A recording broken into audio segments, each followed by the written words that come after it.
Hey guys, welcome back to the channel. This is story about what if Naruto is taught a power that the ninja have never before seen from a very unusual teacher. Part 1. Before I start, please do support for more amazing content and comments for part 2. Do consider to subscribe my channel and share my video to your friends and check out the description as well. Let's start the video. It was a rainy day.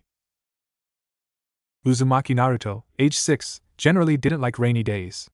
They were wet, miserable, and seemed to amplify his own distress. The one good thing about them, though, was that almost no one was around to call him demon. Outside, he was free on rainy days. They were odd that way. However, this particular rainy day, he wasn't alone. A young man wearing a cape and coat the color of midnight walked down the rainy streets of Konohagakure no Sato. The way he was moving suggested that he had the world on his shoulders, and there didn't seem to be any way of removing this burden. Seeming not to really care on where he was going or doing, the man made his way over to the playground that Naruto was currently hiding in. The man sat down on a swing, idly beginning to swing, an unconscious action, preoccupied in thought. The constant swinging eventually lowered the man's hood.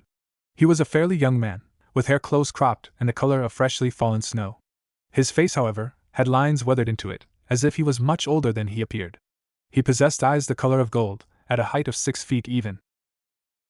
The man continued to swing for several minutes, and Naruto began to relax under the tunnel slide again. Therefore, he was quite surprised when the man said, "Hey there." The man continued to swing. "Don't worry, little one. I won't bite. Just passing by," he said in a morose fashion.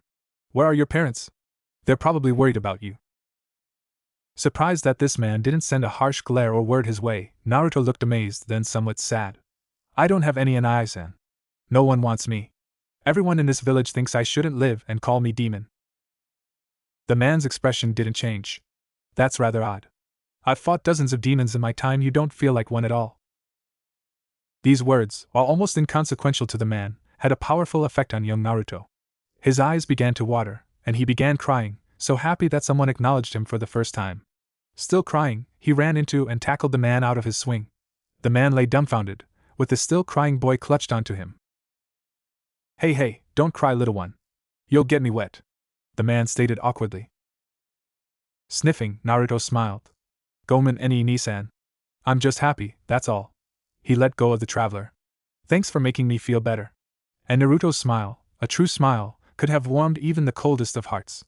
The man gave a wan smile in return and returned to the swing, not noticing that the rain was beginning to lessen. Naruto, wanting to help this man, joined him on the other. "Nisan, why are you so sad?" Naruto asked tentatively. The man became morose again at this. "It's because I've lost my friends. And every time I try to make new friends wherever I go, I fail at it. I miss having friends, that's why I'm sad." "You know, Nisan, I'll be your friend." His eyes widening, the man looked towards the outstretched hand that little Naruto offered him. Tentatively, he grasped the hand. "You would be my friend? Just like that? I didn't think friendship worked like that." Naruto furrowed his brow. "I wouldn't know, but I want to be your friend, so that's that," he pouted. "Besides, I thought you've had friends before?" "It's been a very long time since I've seen them, little one. I've almost forgotten everything about friendship. However, I am glad to be your friend." "Thank you." The man gave Naruto a real smile this time, and both could feel warmth from their feelings. The man shook Naruto's hand. "I'm Mohitatsu. Pleased to meet you." "Uzumaki Naruto." "Same here, Tatsunaiken." As the two shook warmly, either of them seemed to notice that the rain had stopped, the sun coming out to welcome a new beginning. 5 years later. It had been 5 years ever since Mohitatsu and Uzumaki Naruto had met each other, and this day was to symbol a new beginning. Naruto hadn't been seen in Konoha for that time at all, and it seemed as if only Sandaime Hokage knew what had happened to the boy. Whenever pressed about where the boy had gone, either from the council or various villagers, he only responded, "Naruto is in a place where he is loved, and can gain strength in body and mind." This cryptic answer only raised more questions, but since Naruto hadn't technically been a ninja when he had left, he couldn't be declared a missing ninja. Hyuga Hinata seemed especially strange, as she had a knowing look in her eyes whenever the boy was mentioned, even though almost nobody noticed. 5 years had passed since then, and no Konohagakure no Sato was in for a bit of a surprise. A boy was returning to Konoha for the first time in what seemed like a lifetime. Towards the central Hokage tower the boy strode, with an aura of both confidence and strength as he went forward with a calm smile upon his face. He was tall enough that most people would have considered him 14, even though many would be surprised to learn he was only 11. Wearing aviator sunglasses, the boy possessed long blonde hair that reached down to his shoulders, with bangs in front. Many curious onlookers swore that they were seeing Yondaime Hokage again, even though they knew that such a thing was impossible. He wore a loose leather jacket, a small black shirt, and loose jean pants. To top it off, he wore a pair of tight-fitting sandals. Most curious to those who knew him, however, was that Uzumaki Naruto did not have his whiskers. Finally reaching the Hokage Tower, Naruto walked to a pair of curious guards and raised a palm. After a few seconds, the eyes of the guards appeared to glaze over and they appeared to be in a trance. Walking in, to an onlooker, Naruto would have appeared to have disappeared. Meanwhile, Sandaime Hokage was either experiencing a very stressful day or a bad case of early senility. His grandson had tried to attack him 20 times that day. Naro Shikamura had to be taken to the hospital for a case of underexhaustion, meaning he was so lazy that the medic means had to have Shikamura go through physical therapy. And finally, it looked as if there were only 8 genin in the academy who had the potential to pass their sensei's tests. And he knew this, because Sandaime had his all-seeing crystal ball. Tired, Aji-san? Well, I suppose that's to be expected at your age. Giving a start, Sandaime quickly turned towards the source of the voice with kunai in hand, years of experience taking over. Whoever spoke ducked, yelping in surprise. Gee, that's a fine hello for someone you haven't seen in 5 years. Sandaime calmed down and stared with surprise at the person he had caught. Naruto? You've come back? The old man let out a beaming smile. Oh, it's great to see you. Sarutobi paused. Wait, why are you here? I thought you were going away forever. Naruto let out a tiny sigh. Well, I kinda still want to be Hokage, Aji-san. Can't do that without becoming a ninja, can I? But what about your... Tatsu-sensei didn't want me to at first, but he realizes how important it is to me. He says as long as I visit him occasionally it's okay. Naruto answered. Did I make it in time to go to the academy? I know some things, but I still need to learn how to be a ninja. He smiled sheepishly. Sandaime gave a chuckle. Yes, of course. The Ninja Academy starts tomorrow, so get ready, okay? Hi, Aji-san. I'll be there, Databeo. Sandaime smiled, a bit of the previous stress he had felt melting away. Then something occurred to him. Naruto, wait just a minute. How was it that you got past my guards? Naruto shrugged. It's not my fault your guards need more training to fight illusions of the mind. Or whatever you call them around here. Naruto continued to walk out, Sandaime still trying to understand whether Naruto meant he had somehow learned amazing genjutsu, or something he had yet to understand. For the next year or so, Uzumaki Naruto had worked in the Ninja Academy to learn ninja stuff, as he called it. In practical exercises, he learned at a frightening pace. While most children placed in the academy learned how to use chakra at a pace of around 4 months to a year depending on the child, Naruto learned how to use it within a month. When questioned on this ability, Naruto remarked that he had already had training in a similar ability, though when pressed, no answers were forthcoming. However, the fact remained that Naruto was simply amazing. Naruto had learned Henji no Jutsu and Kawarimi no Jutsu in mere weeks. His taijutsu abilities, while not the strongest or fastest, were still made up of movements that wasted nothing and were incredibly efficient. Naruto also used the academy library periodically, reading books usually having to do with Konoha history and the people in said village. That being said, Naruto did have one weakness. His ninjutsu needed quite a bit of work, as after 2 straight months of trying, he still hadn't perfected Bushin no Jutsu. After meditating on the problem, and weirdly, he had stayed like this for an entire day without pause, and speaking with his somewhat unhelpful teachers, although a quick wave of the hand had solved the problem of irrational hatred he had sensed with Mizuki, and helped Iruka come to his senses regarding something, although Naruto didn't know what, he had learned that the problem was chakra control. It was in trying to find help with this particular problem that the normally quiet and reserved genin made his first friend. Sakura-san, may I walk with you for a moment? Stunned out of her Sasuke-induced daydream, Haruno Sakura shook her in and glanced in surprise at the boy now speaking to her. Uzumaki Naruto rarely if ever spoke, and even then, he had never spoken to his peers. She thought he was nice, in a way. She quickly nodded to his question. Class had just let out, so they began to walk outside. Yes, what do you want, Naruto-san? Well, Naruto fidgeted nervously. I was wondering if you could tutor me in chakra control. The books I have read on the subject don't explain it the same way a person would, and I would appreciate your input in the methods I have been practicing. Sakura raised an eyebrow. The boy who was tying for number 1 in class with Sasuke was asking her for help. Still, it was rather flattering. Maybe she drawled, but I want something in return. Oh? What would that be? Naruto asked somewhat nervously. She gave him a smirk. I want you to help me out regarding Sasuke-kun. Something that'll help me with him. You're almost as strong as he is, maybe more, so you would know how strong guys feel about things. Naruto raised an eyebrow. So, I just want to be clear about this. You want me to help you in regards to Uchiha-san and how you feel about him? Sakura gave a nod. Alright then. Let me get a scroll. After about a half hour of writing out the contract, Tatsu-sensei had told him that with contracts, one always needed to make them without a concrete meaning so that they could always work to your advantage. Sakura signed the contract first. Then, to show his promise, Naruto signed said contract in blood after biting his thumb. Naruto, you didn't have to go that far. Yes, I did. Tatsu-sensei always says that one of the best ways to make friends is to show them that you can depend on them. Sakura's eyes widened. You want to be my friend? Naruto gave a sad smile. Sakura-san, I want to be a friend of everyone. I just don't know how. Sakura gave a somewhat sad smile back. Then, she changed it to beaming and let out her hand. I'm Haruno Sakura. Wanna be friends? And with that, Naruto's own smile could have melted any cold that came his way. For the next 2 months, Sakura helped Naruto with his chakra control, and he actually managed to help her improve somewhat as well. He had come across several methods of not only improving control, but also increasing one's chakra reserves and ways of manipulating one's chakra. The control methods mainly consisted of the infamous tree climbing and water walking methods that were popular amongst Genin to Chunin level shinobi within Konoha. They both had spent just about a week perfecting the tree climbing, 2 to master the water walk, mainly because Sakura had used the method to build up her chakra reserves. After this, Sakura's Sasuke obsession, while still strong, had somewhat dwindled. She had confessed to Naruto that she felt somewhat inadequate having not come from ninja clans like nearly every one of her classmates, and wished that she could have her own style. After hearing this, Naruto asked a question that in a way, rocked her world. If your control is so good, why don't you just use chakra itself for a style?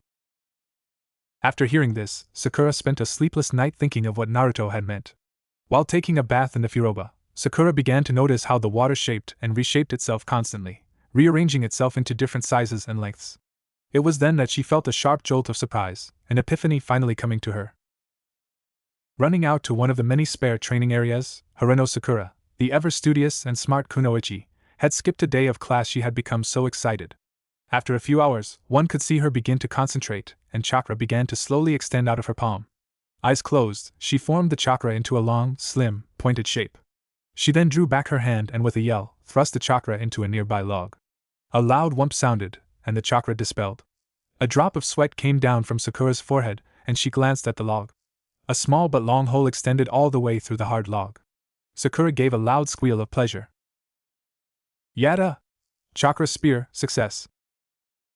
And so Sakura became indebted, in mind at least, to Naruto, and knew she had finally found someone she could depend on. She had found her niche, and she had him to thank. After the hug she had surprised him with, pouncing onto his back, and thanking him profusely, he simply smiled. I may have steered you in the right direction, but you did the work, the thinking, and how to shape the chakra. You had the talent, Sakura-san. You should thank yourself. With this, Sakura just hugged him even more tightly, and Naruto turning blue hurriedly tried to find some way of breathing without offending his friend. Finally, the day had come.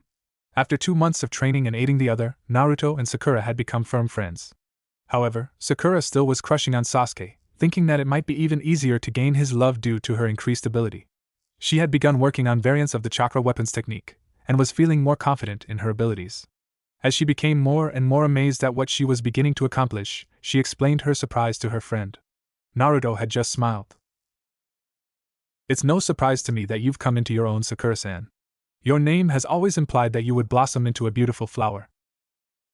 For some reason, this made Sakura not only blush, but her heart began to beat just a tiny bit faster. But back to the matter at hand. Naruto was preparing to make good on his end of their deal, and even Sakura, with her extensive knowledge of how energy like chakra worked, was stumped.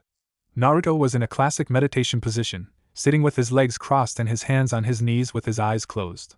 He pressed his palms together, and a powerful white aura began to emerge from him. The aura grew in intensity, twisting and writhing in power, and Naruto slowly stood up, gradually moving towards Sakura. Sakura-san, please close your eyes. After 2 months of working with him, Sakura had learned to trust her friend and complied. Ever so slowly, the faint wisps of white energy that had continually wafted into the air before began to dissipate. Extending his palms forward, one could see the energy had surrounded Naruto's palms in a sort of ethereal, golden glow. Before he finished, Naruto whispered almost imperceptibly. Forgive me, Sakura-san. You may think at first that this is a curse, but believe me, it's a blessing. Naruto then finished and brought his palms to Sakura's forehead. The glow began to trail down her body, and she began to feel somewhat warm. As the glow completed going its way all across Sakura's body, she let out a gasp and passed out. My first Naruto story. Please read and review, and check the author notes, for some things you may be wondering about. While Sakura doesn't seem like she was depressed or anything in the academy, we never see her with any really close friends. That and by the time she begins to go for Sasuke, she breaks her friendship with Ino. My point of view is that she was actually somewhat lonely due to that, and if she had had a good friend, she would have been more properly motivated.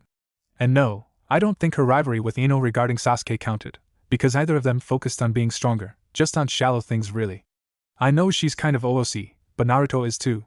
And he's out of character for a reason you'll see eventually. Haruno Sakura slowly began to become conscious. She unconsciously felt that she was not in the training area she and Naruto had been in, but rather, was covered and laid down in her soft, comfy bed. Feeling the bit of anxiousness we all feel in the morning when we realize that we cannot stay asleep any longer, or keep trying, but find that it doesn't work, she began to slowly open her eyes. While everything before her started as a blur, she blinked once or twice, and things became clear. Very clear. For no apparent reason, her mind had never felt as peaceful as it did right then. Naruto? Yes, he had done something to her, but she knew he had a good explanation for it. After all, he had made Sakura feel so free. No worry about going to the academy today, it was a Sunday. Wonder how Sasuke was. And then Sakura thought, well, how about Sasuke? She had laid back down on the bed, her eyes idly staring at her white ceiling. Sasuke? Well, he was good looking, sure. A good shinobi most likely. Has the emotions of a tapeworm though. Sakura then gasped. Was she really thinking about Sasuke in such a way? Yes. The more she thought about this, the more her mind sped up. Is Sasuke a nice guy? Not really. Does he ever just try to be nice? Not that I've seen. Does he ever talk with anyone in a tone other than annoyed? No. Does he seem arrogant? Why is he so closed off? Is he really worth all this hassle? Can you ever reach him? Do you really love him, or is it just infatuation? That thought cut deep. With that, Sakura finally realized what her mind and her heart had been trying to tell her, constantly battled by hormones, her peers and a desire to be seen as someone who had something worthy. She had never been in love with Sasuke, just the idea she had had of him. I wanted to prove myself. I wanted to show that I was strong, stronger than those girls who had bullied me, stronger than Ino who had to save me. But that's not really being strong. That's just being arrogant and selfish. Even if I spent a decade trying to get Sasuke, would they even care anymore? Would I? Continuing to think, Sakura idly thought of Naruto again. He had said this might have been a curse or a blessing. In a way, it was both. She was quite angry with him for doing such a thing even though she had never asked for it. She had never shown Naruto what her inner Sakura could do, but she felt it was just punishment for such a thing. However, he had helped her. Their contract didn't specify how exactly the blonde was supposed to help her, just that it did. It was a good lesson, in a way, especially for shinobi. Naruto also didn't seem like the type of person who would willingly hurt her. He was shy, serious, and a much sweeter guy than she had thought possible. He had helped her get stronger, and was able to cater to her training needs in a way much better than those at the academy. Feeling this immense train of thought begin to wear off, Sakura began to wonder especially about this infamous Tatsu Naruto was always talking about. Tatsu-sensei says to always be nice when you meet a person, even if they seem disconcerting. Tatsu-sensei told me always to be nice to pretty girls. Tatsu-sensei made me who I am. She had no idea who this Tatsu was, as he was certainly no shinobi, as Naruto had told her, but from Naruto's descriptions of the man, she always pictured him as a wise old sage, deep in some mountain. Briefly, she entertained thoughts of Naruto being raised in a monastery and meditating bald. She stifled her giggles and decided enough was enough. Especially when her rumbling stomach reminded her that it was time for breakfast. After eating quite a good deal more than she usually had for breakfast, Sakura had finally realized that she could use more energy if she was to take training more seriously. Sakura began to look for Naruto. She didn't know exactly where he lived, but it was somewhere near the east side of town, she had heard. However, after a long time searching, Sakura found that Naruto was nowhere in the city itself, so of course he was at their training ground.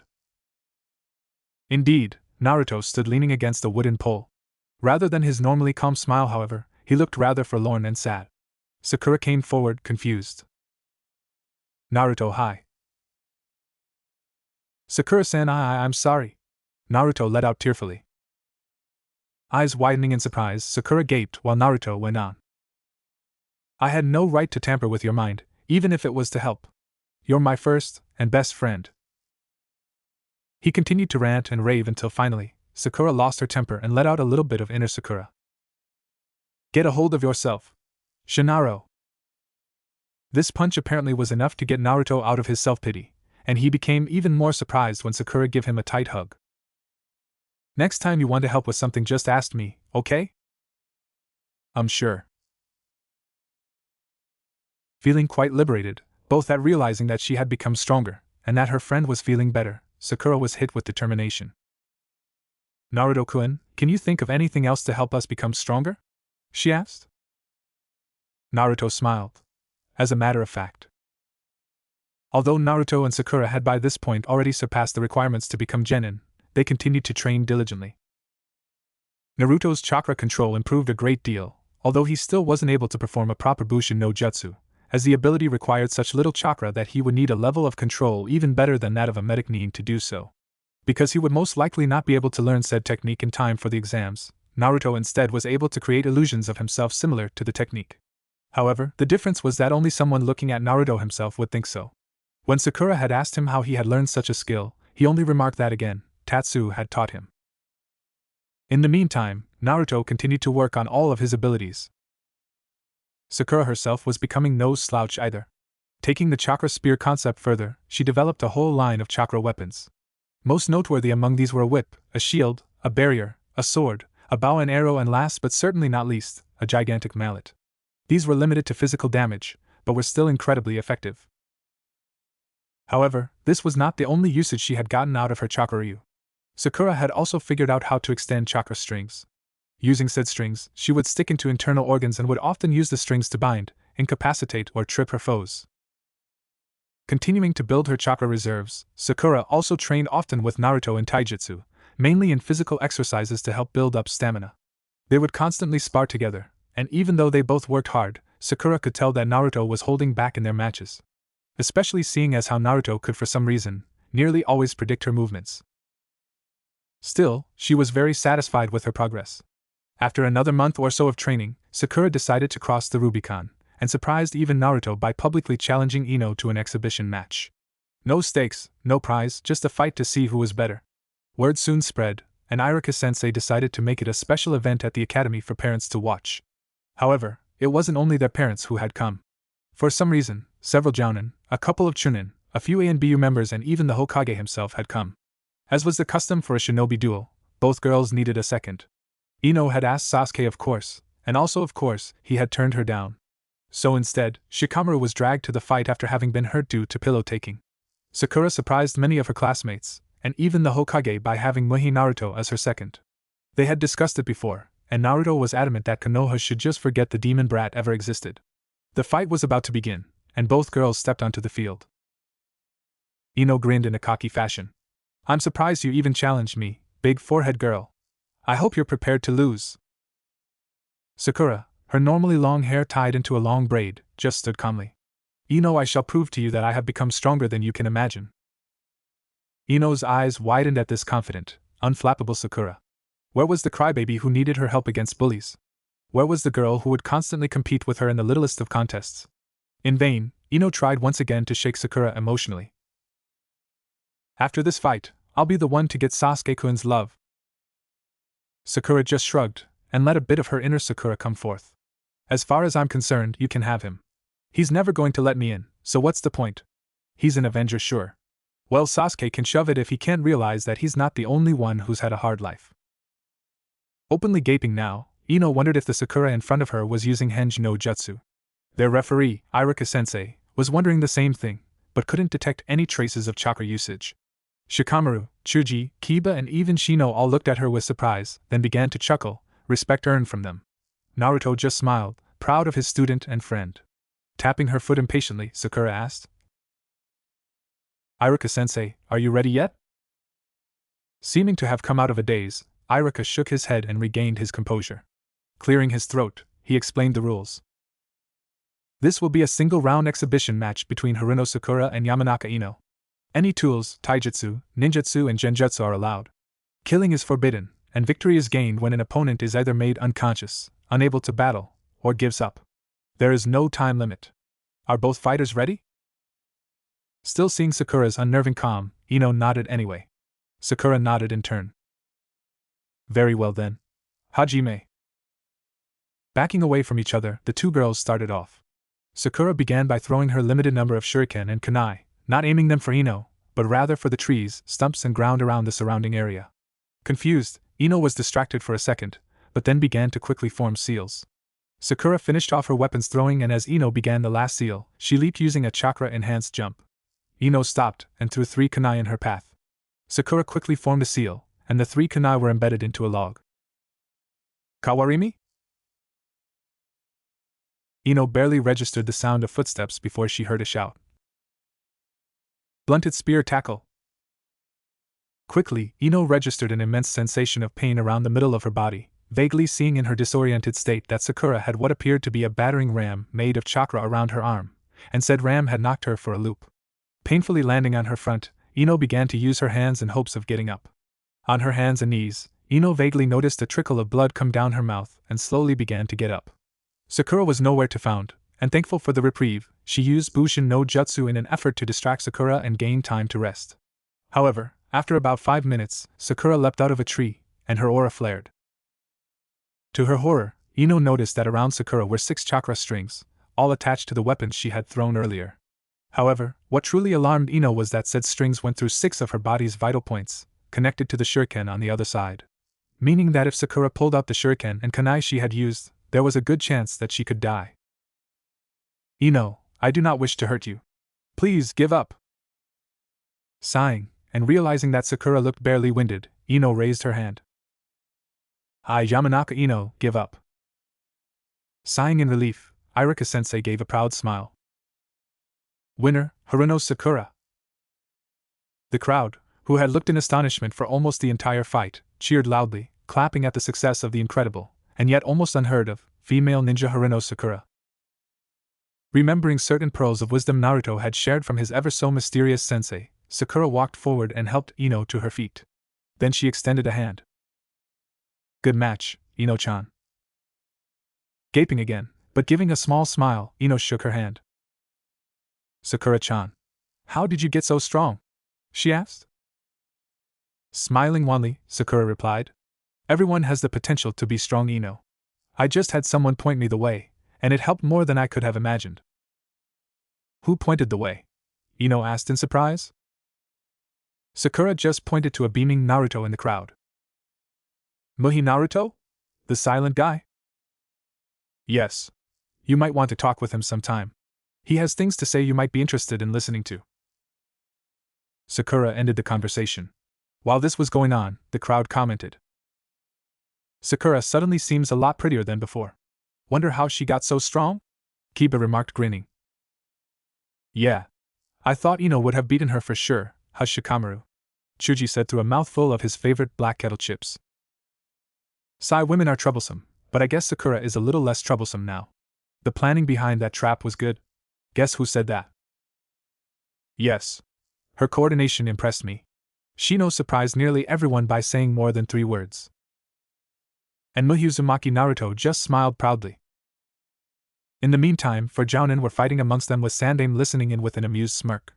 The topic of choice was who would get Sakura on their team come graduation, or in Mato Guy's case, how to get a beautiful flower blossoming in the springtime of youth to teach his adorable students burning with silent passion.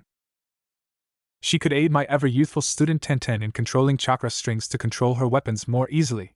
Guy shouted for what seemed to be the millionth time. Yuhi Kurenai and Sarutobi Asuma just rolled their eyes, not considering Guy's argument valid. Kakashi, who had been reading his beloved Ika Ika Paradise Volume 6, one in hand is worth two in the bush, merely raised his head as if just listening. Huh? You say something, Guy? Guy's face went into shock while trying to figure things out in his head. The remaining three made their cases. Her chakra control would make her an ideal genjutsu student, and I could relate to her more easily being a woman. Kurenai argued. Yes, but I could train her in weapons usage and how to improve their capabilities myself. Asuma countered. Well, unless she dies from secondhand smoke first. Kakashi commented idly. I would be able to teach her a little bit of everything. Yes, everything about Ika Ika Paradise, chronic tardiness and mysterious eating habits. Kurenai commented viciously. Sandaime, while amused at first, grew irritated.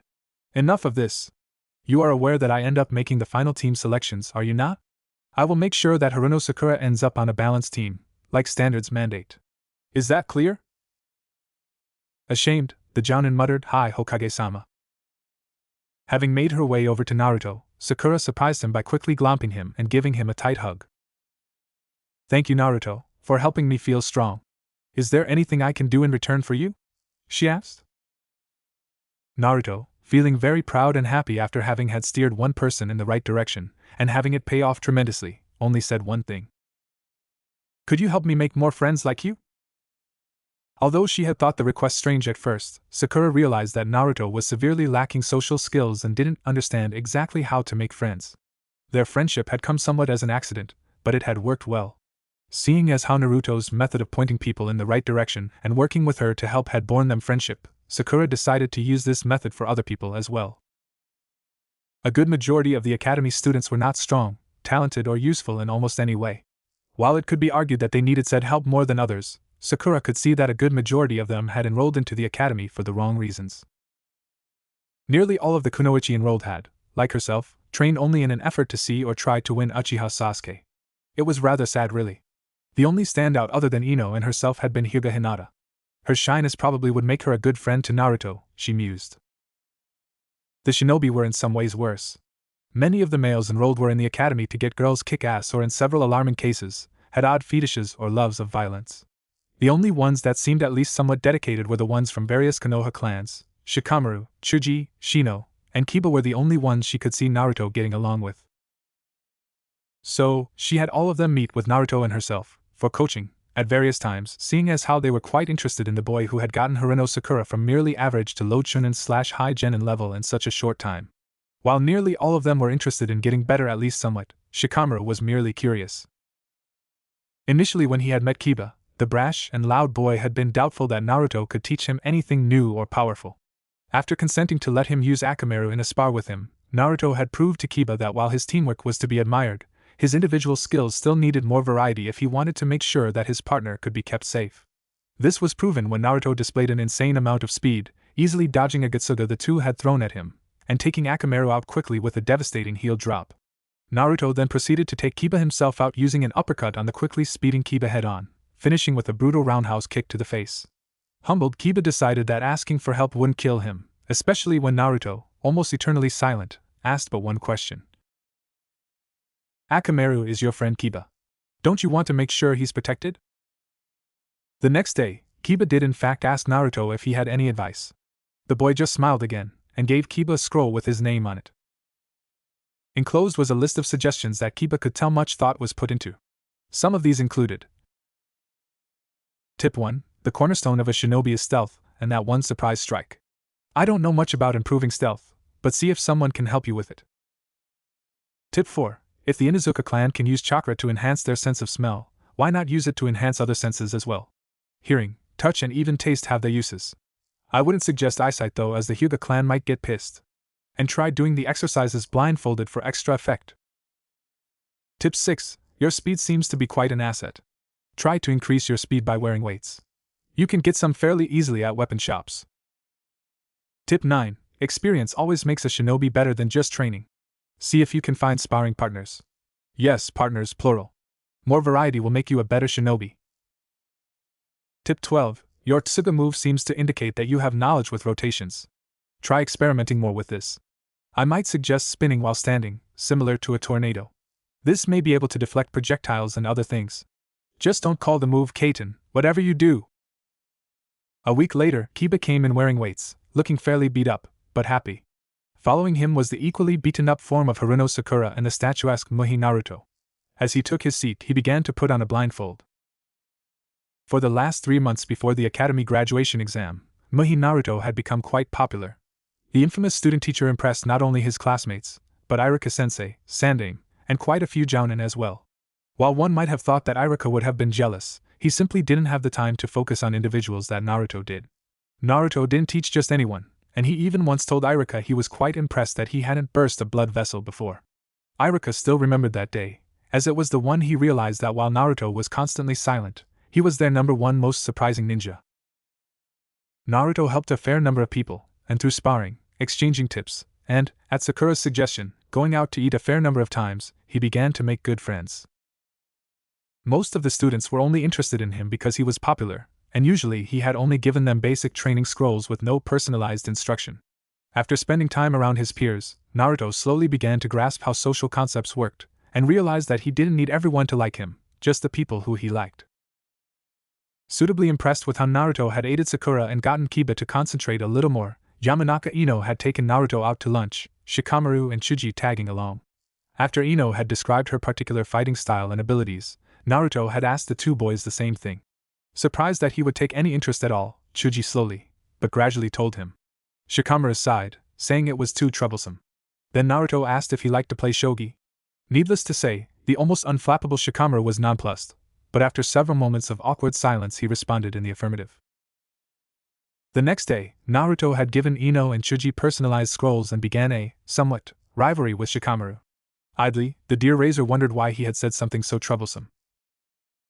At the same time, Hyuga Hinata managed to work up the courage, of course, she was dragged by Sakura, to ask if Naruto could give her any advice as well.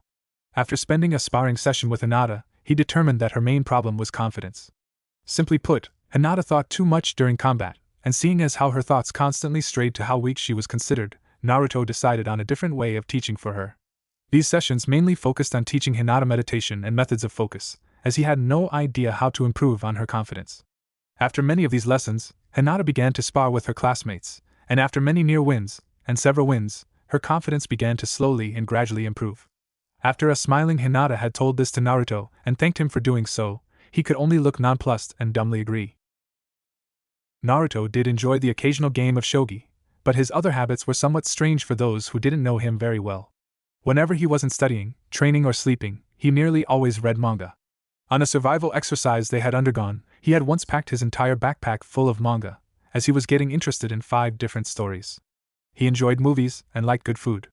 Naruto at this point wasn't a ramen addict, as Tatsu-sensei had beaten that habit out of him, not literally, around his 9th birthday. The last person he had been asked for help from, namely Shino, he had had trouble figuring out what kind of advice to give.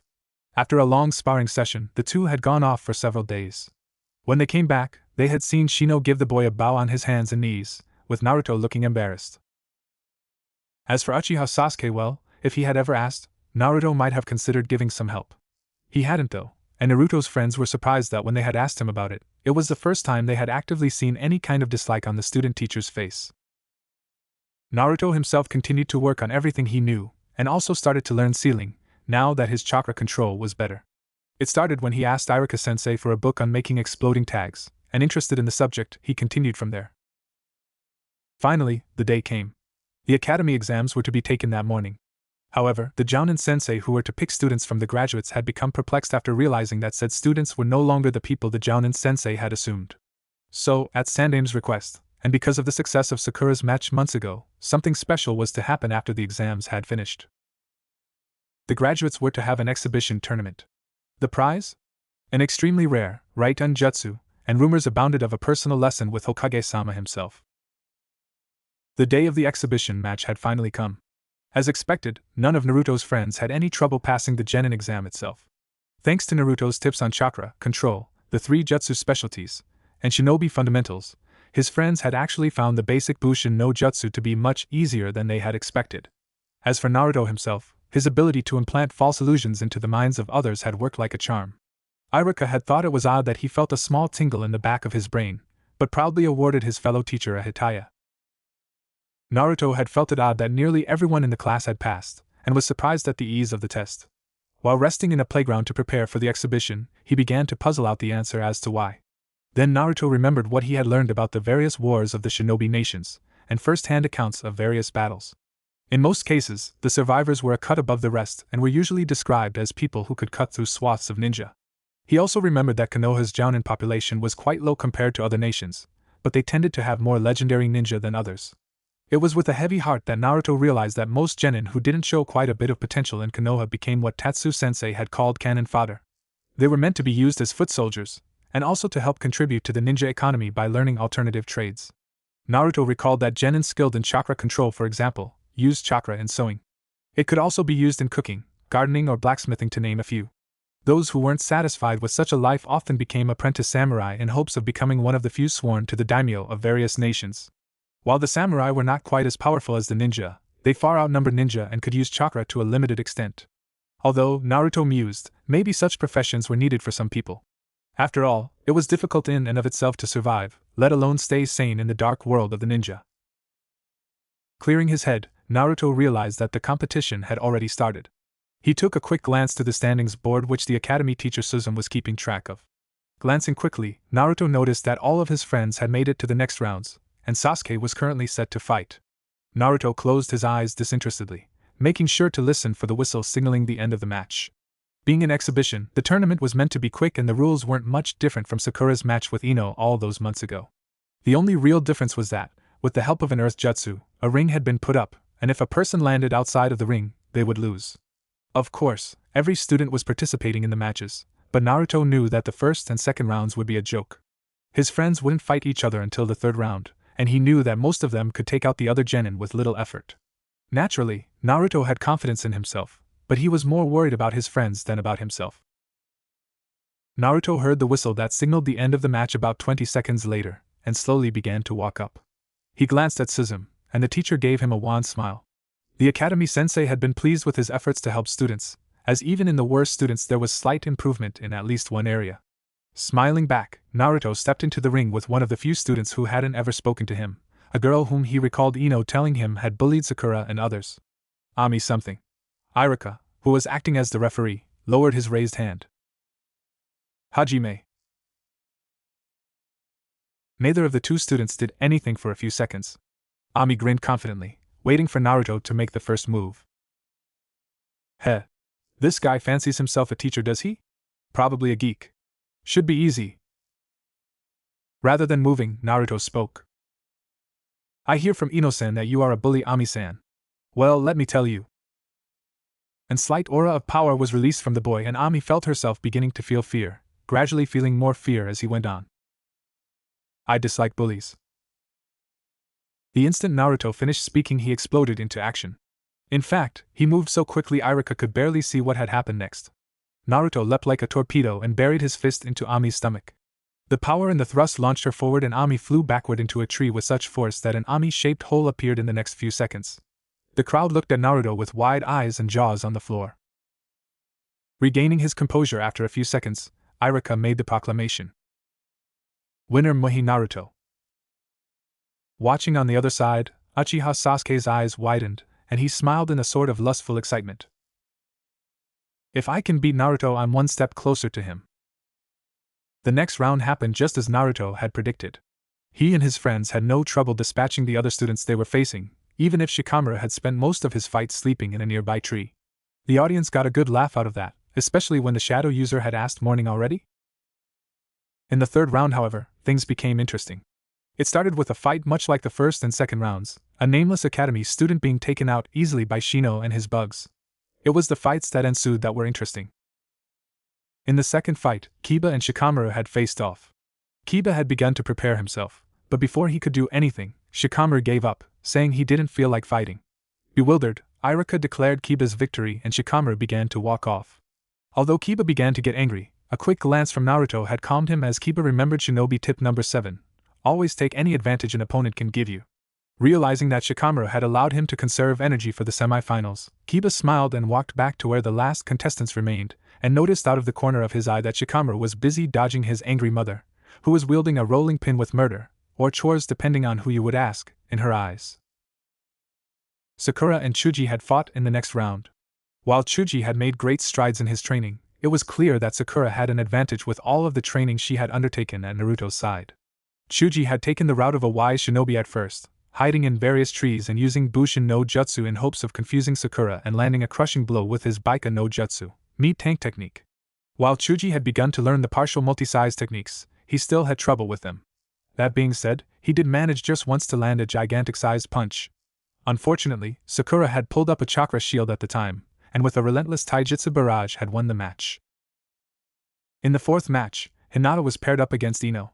Both girls had improved in the months since they had gotten Naruto's help. While Ino's father still didn't believe she was ready for the higher-level techniques of the Yamanaka clan, she had improved in all of her basics, namely chakra control, ninjutsu practice, stealth, and weapon aim. Unfortunately for Ino, as Hinata had become more focused in her training, she had trained at a level only near Sakura or Naruto's. She had kept this training a secret for the most part, so it came as an immense shock to her father and sister when, as Ino was about to win with Shitenshin no Jutsu, Hinata repelled the jutsu with a perfectly executed kaiten and took advantage of Ino's disorientation to win the match. At seeing their shocked faces, Hinata gave a satisfied smirk. In the final match, Naruto was to fight with Uchiha Sasuke. While Sasuke looked at Naruto with a look of excitement, Naruto merely raised his eyebrow and wondered idly if the boy was a homosexual. It wouldn't surprise him seeing as how Sasuke had continually avoided female attention, and once glimpsed what Naruto had guessed, in horror, to be a photo of himself, shirtless and working out. Of course, if the photo had been of Sasuke himself, well, he was not only a homosexual but was having an ego trip that had never been seen before. Even if his guess was incorrect, the thought still gave Naruto quite an interesting idea. Iruka had started the match, but neither fighter had moved. After about 2 minutes, Sasuke began to speak. Muhi Naruto, you shall truly be a worthy opponent. You should feel proud. When I defeat you, I will be closer to him. Sasuke drawled. Appearing to be cleaning his ear, Naruto replied, I guess I was right then. You are a homosexual. At this statement, everyone except Naruto stared in surprise for a few seconds. Afterward, nearly everyone who understood the statement laughed uproariously, especially Naruto's friends. Sasuke, who had gotten angry at first due to Naruto's statement, grew even angrier as he listened to the crowd's laughter. No, you idiot! If I defeat you, I can be closer to my brother's level. Sasuke bit out. Naruto seemed to stare in surprise. Wow, I knew you were a homosexual, but incest too? The Uchiha clan was really messed up. The last few words were said in a slow drawl, much like someone from our world would hear from someone using drugs. The crowd, amazed that Naruto was not afraid to bring up a subject as touchy to the Uchiha survivor as Itachi, stood surprised, but then roared with laughter again. For Sasuke, this was the final straw. With amazing speed for a genin, Sasuke charged Naruto with a punch. Displaying incredible reflexes, Naruto dodged the attack easily. Sasuke continued his barrage, constantly trying to land a hit on the blonde, but never landing a blow. If one looked closely, and had experience with chakra control, they would notice a dark blue aura surrounding Naruto, his face so impassive one might mistake him for Shino. Mato Gai, who had come after witnessing Sakura's fight, was one of the few ninja who noticed that Naruto was leading Sasuke into a spiral, a potentially suicidal move. However, Gai could tell that something else was about to occur. Finally, Naruto reached the center of the spiral and stopped. Confident, yet still angry, Sasuke charged forward. However, before he could finish, Naruto quickly thrust his fist upwards in an uppercut. The results were nothing short of amazing. The only one who was able to hear what Naruto called before the attack had been Gai, but the phrase ended up leaving him with even more questions, if possible. Hiryu Shotenha. A tornado exploded forth, and Sasuke began to blast upwards. Nearly everyone in the crowd who hadn't fainted was hanging onto something in an attempt not to be sucked into the towering cyclone. At the same time, Sasuke was being viciously torn by the winds within the cyclone, and at the apex of the tornado almost passed out from lack of air. The winds died down, and Sasuke, barely conscious, felt an immense sensation of pain as he plunged into the hard ground. In shock due to the pain, Sasuke nearly lost consciousness as Naruto stepped forward. He only said one thing, but it made quite the impact on Sasuke. Uchiha, the more you wallow in your hate, the easier you are to defeat. I proved that today. As the shaken Iruka declared Naruto the winner, Sasuke finally passed out, his dreams reflecting on the words he had heard. After the relatively unknown Muhi Naruto had defeated Konoha's vaunted prodigy Uchiha Sasuke, the fights that took place in the last round were somewhat lackluster. That isn't to say that they were boring, but after Naruto's incredible win in just one blow, the remaining fights simply didn't come close to that level of excitement. Shino and Kiba had fought first in the semifinals. It was clear in this match that Kiba had improved, as he never went for Shino's bug clones, always seeming to know which was the real Shino. This was due to Kiba's sensory training, as his increased hearing had allowed him to distinguish between the clones and the real Shino. Kiba had also become better in speed, strength, and agility. However, because he had constantly ignored Shino's clones and their chakra-draining bugs, Kiba had soon found himself sapped of his strength, collapsing in exhaustion with Shino being declared the winner. The fight between Sakura and Hinata was almost as exciting as Naruto's from the round before. Both girls seemed equal, never giving up any ground to the other. When Hinata used Juken thrusts, Sakura countered by dodging or using her chakra shield. When Sakura attempted a chakra arrow, whip, or even the dreaded mallet, Hinata used her Kaiten to deflect the weapons. The two girls stared impassively at each other, both looking quite winded. I don't think I can beat her like this, Sakura thought. I was planning on using this against Naruto, but I have to prove that I'm strong. Wait for her to strike, and then when she's distracted, throw the kunai. Hinata thought in turn. She carefully began to wrap an explosion note around one of her kunai. As if hearing some unseen signal, Sakura charged her fist full of chakra and thrust her fist into the ground. The moment after she began, Hinata put chakra into the note and threw it onto a patch of earth that was near Sakura. The effects were nothing short of explosive. To even Naruto's surprise, Sakura had caused a deep rumbling in the earth, chakra traveling underground and finally coming up to explode the ground near Hinata's feet, blowing her out of the ring. At the same time, Hinata's explosion note had done its job well, blowing Sakura out of the ring as well. As both of the girls had landed outside of the ring, Iruka-sensei had been forced to call the fight a draw. Naruto would advance to the finals against Shino right after the ring had been repaired. A 15-minute intermission had been called, and Naruto was collecting the unconscious girls, placing them into a comfortable position onto a tree. 10 minutes passed before they woke up.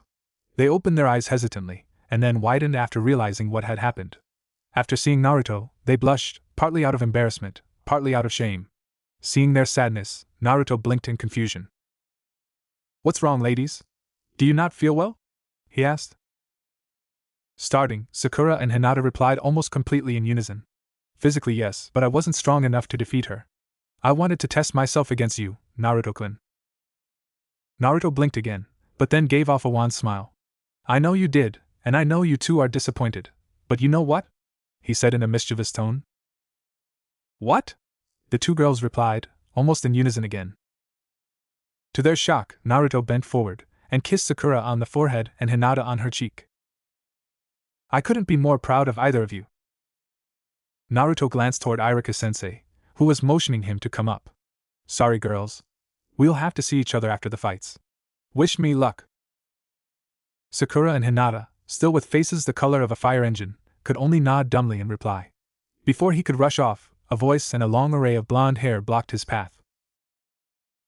You didn't forget about congratulating me, did you, Naruto-kun? Ino asked playfully, hands on her hips. Of course I didn't forget, Ino-san. Naruto replied in an equally playful fashion. You've made amazing strides yourself, I must say. And because you've done so well with such little time, I'm going to show you a little trick Tatsu-sensei taught me. Naruto took Ino's head in his hands, took off his shades, and used his sapphire eyes to stare into Ino's own glimmering orbs. Mesmerized, Ino only realized seconds later that Naruto was giving her what she had heard of as a French kiss. Naruto disengaged the kiss about 5 seconds later, Ino's head feeling like it was going to explode. She was blushing so hard. Wish me luck, Ino-chan. Naruto put his shades back on, stepping into the ring where a grinning Iruka and an ever-patient Shino awaited. If Naruto had looked behind him, he would have seen the rare sight of Yamanaka Ino fainting, and if he had stayed just a few seconds more, he would have seen the sight of a man with hair the color of snow walk up and catch her, chuckling. It looks like my little one has learned well. With a smile and a flourish, Naruto walked onto the newly repaired ring. Smiling, Iruka proclaimed. Final exhibition match, Aburame Shino vs Muhi Naruto Hajime. Naruto was ready to spring into action. However, before he could even begin to make a step, Shino began to speak. Iruka-sensei, I give up. A gobsmacked Naruto's eyes bugged out, only distantly hearing the loud groan that the audience let out. Finally, he regained his composure to ask the only question on his mind. Shino, why, how, what, huh? Naruto said eloquently. Shino gave a quiet little sigh. After learning that new ability you helped me learn, I started to realize that I needed to become more skilled. However, I realized, and my bugs have confirmed it, that you are at a much higher level than myself. Therefore, when I have more experience we shall meet again. Slightly mollified, Naruto began to smile. However, he almost fainted when Shino bowed down on his hands and said, "Thank you for your help, Shursho. 1. After a beaming Iruka presented him with the Raiton, lighting element, scroll, and to Naruto's continuing surprise, a silver trophy, Naruto stepped out of the ring. As Naruto heard applause from all around him, he couldn't help but feel warm inside. He had already begun to prove himself to the village. It was a shame though, Naruto thought to himself, idly looking through the crowd. I kinda wish Tatsu-sensei was here. Still looking left to right, Naruto paused and began to focus on a head of white hair. Jumping up using a chakra-enhanced leap, Naruto nearly fainted in shock for the second time that day. Seeming to go on autopilot, Naruto slowly walked until he reached his destination. Finally making it to the place he had spotted from his leap, Naruto noticed idly that Sakura, Hinata and a still passed out Ino were waiting for him, along with one other person. Said person gave a beaming smile. You've done well, little one. Muhitatsu had come. Shursho means master. Highest form of respect anyone can have for someone, therefore it's shocking that Shino of all people would say such a thing. After a beaming Iruka presented him with the Raiton, lighting element, scroll, and to Naruto's continuing surprise, a silver trophy, Naruto stepped out of the ring. As Naruto heard applause from all around him, he couldn't help but feel warm inside. He had already begun to prove himself to the village. It was a shame though, Naruto thought to himself, idly looking through the crowd. I kinda wish Tatsu-sensei was here. Still looking left to right, Naruto paused and began to focus on a head of white hair. Jumping up using a chakra-enhanced leap, Naruto nearly fainted in shock for the second time that day. Seeming to go on autopilot, Naruto slowly walked until he reached his destination. Finally making it to the place he had spotted from his leap, Naruto noticed idly that Sakura, Hinata and a still passed out Ino were waiting for him, along with one other person. Said person gave a beaming smile. You've done well, little one. Muhitatsu had come. Tears nearly welling in his eyes, Naruto gave a pleased shout of Tatsu-sensei, and leapt into the arms of his smiling sensei. Tatsu let out a grunt of surprise, and quickly straightened himself out, the boy having given him a warm hug. Tatsu-sensei, you came. Even though you were on that trip you still came, Naruto said softly. Of course I would, little one. You're my precious person after all. Tatsu said in turn. I always support my precious people. Sakura, having finally gotten out of her kiss-induced shock, finally realized what she had heard, and gave a gasp. Wait a minute, you're Muhitatsu? The Muhitatsu? Putting Naruto down, Tatsu raised an eyebrow. Well, I don't know any other Muhitatsus, so I suppose I am, even though I am not aware of the Tatsu you refer to. Getting a little irritated, Sakura replied. Naruto's sensei, guardian and the man who took care of him for a good portion of his life. She bit out. Giving a delighted little smile, Tatsu responded. Oh yes. That's me all right. I suppose you were expecting something else, I imagine? A monk maybe? Sakura gave Tatsu a sheepish look, confirming his suspicions. Wanting to save the girl some embarrassment, Tatsu decided to ask a question in turn. So who might you be, young lady? Might you be Haruno Sakura-san? Yes. How did you know? Sakura asked in surprise. Tatsu put an arm against what appeared to be a slightly embarrassed Naruto. Little one here often talks about you in his letters to me. In fact, he talks about you quite a lot. While Sakura's bout of blushing renewed due to this comment, Naruto seemed to become irritated. Tatsu-sensei, those letters were private. Don't go blabbing everything you hear, he yelled. Tatsu smirked. But little one, where would the fun in that be? Ignoring Tatsu, Naruto kept talking. And another thing. Why do you still call me little? I'm almost as tall as you now. Tatsu's smirk grew. Oh, but Naruto-chan, you'll always be my little one. If you insist though, I suppose Kuzu would be okay too. Sighing at knowing that was the best he was going to get, Naruto noticed that all of his friends were beginning to walk home, and asked them all to gather around. Curious, the 8 genin complied. Naruto, seeing that everyone had come, asked a very important question. Everyone, do you all want to celebrate tonight with Tatsu-sensei and I? Well, at least important to him. All of his friends, even Shino, seemed to get slightly sad at the question. They all explained to him that they all had prior celebrations or engagements to go to. Some had family dinners, others had clan initiation rituals, and Shikamaru simply wasn't there. Seeing his little one disappointed, Tatsu asked if they had anything planned in 3 days, making the genin perform a double take. After talking amongst themselves, in fact none of them did have anything planned for that day. Then it's settled. We'll all go out to celebrate your graduation in 3 days, Tatsu concluded. Bidding his now happier friends goodbye, Naruto looked at Tatsu with a grateful expression, to which Tatsu only smiled again. He took Naruto's hand and began to walk away, but not before a panting Iruka-sensei came up. He informed Naruto that in fact, there was a personal training session scheduled for him with Sandaime Hokage in the next week, scheduled 5 days from then, proving yet again that Sandaime knows all with his crystal ball of power. Naruto thanked Iruka, and Tatsu yet again took his hand. Beginning to walk, Naruto voiced an unspoken thought. Tatsu-sensei? Why did you ask my friends to come in 3 days rather than 2 or 1? Tatsu gave a chuckle. Well, I imagine after the celebration we will be having we're going to need an extra day or 2 to sleep. Indeed, as Tatsu had predicted, no one saw hide or hair of Naruto or his teacher in the next 2 days. Even then, when they had come back, the two still looked as if they could sleep for a week. The pair not only looked tired, with bags beginning to form on their eyes, but also were covered in chicken feathers, tar, goat fur, and what appeared to be cheese fondue. After the genin had come across the messy pair, no one objected when Naruto tiredly asked if they could hold the celebration off for another day. Of course, that was after they managed to compose themselves long enough to stop laughing and form a sentence. Even Shino. The next day seemed to have done wonders for the pair, as they appeared clean, energetic, and free of goat fur. After hearing various suggestions, they all decided to go to the local barbecue place that Chuji frequented. Looking happy at the size of the party, and especially at the handsome white-haired man, a waitress showed them to a rather large booth. They quickly ordered and began getting comfortable. Various topics were brought up: the difficulty of the exam, various hobbies, their matches in the exhibition, and foods that they liked were all topics breached. As the conversations began to die down, Tatsu gave Naruto a glance and took out a suspiciously bottle-shaped package. Naruto gave a double take and a wide grin began to form on his face, his eyes widening.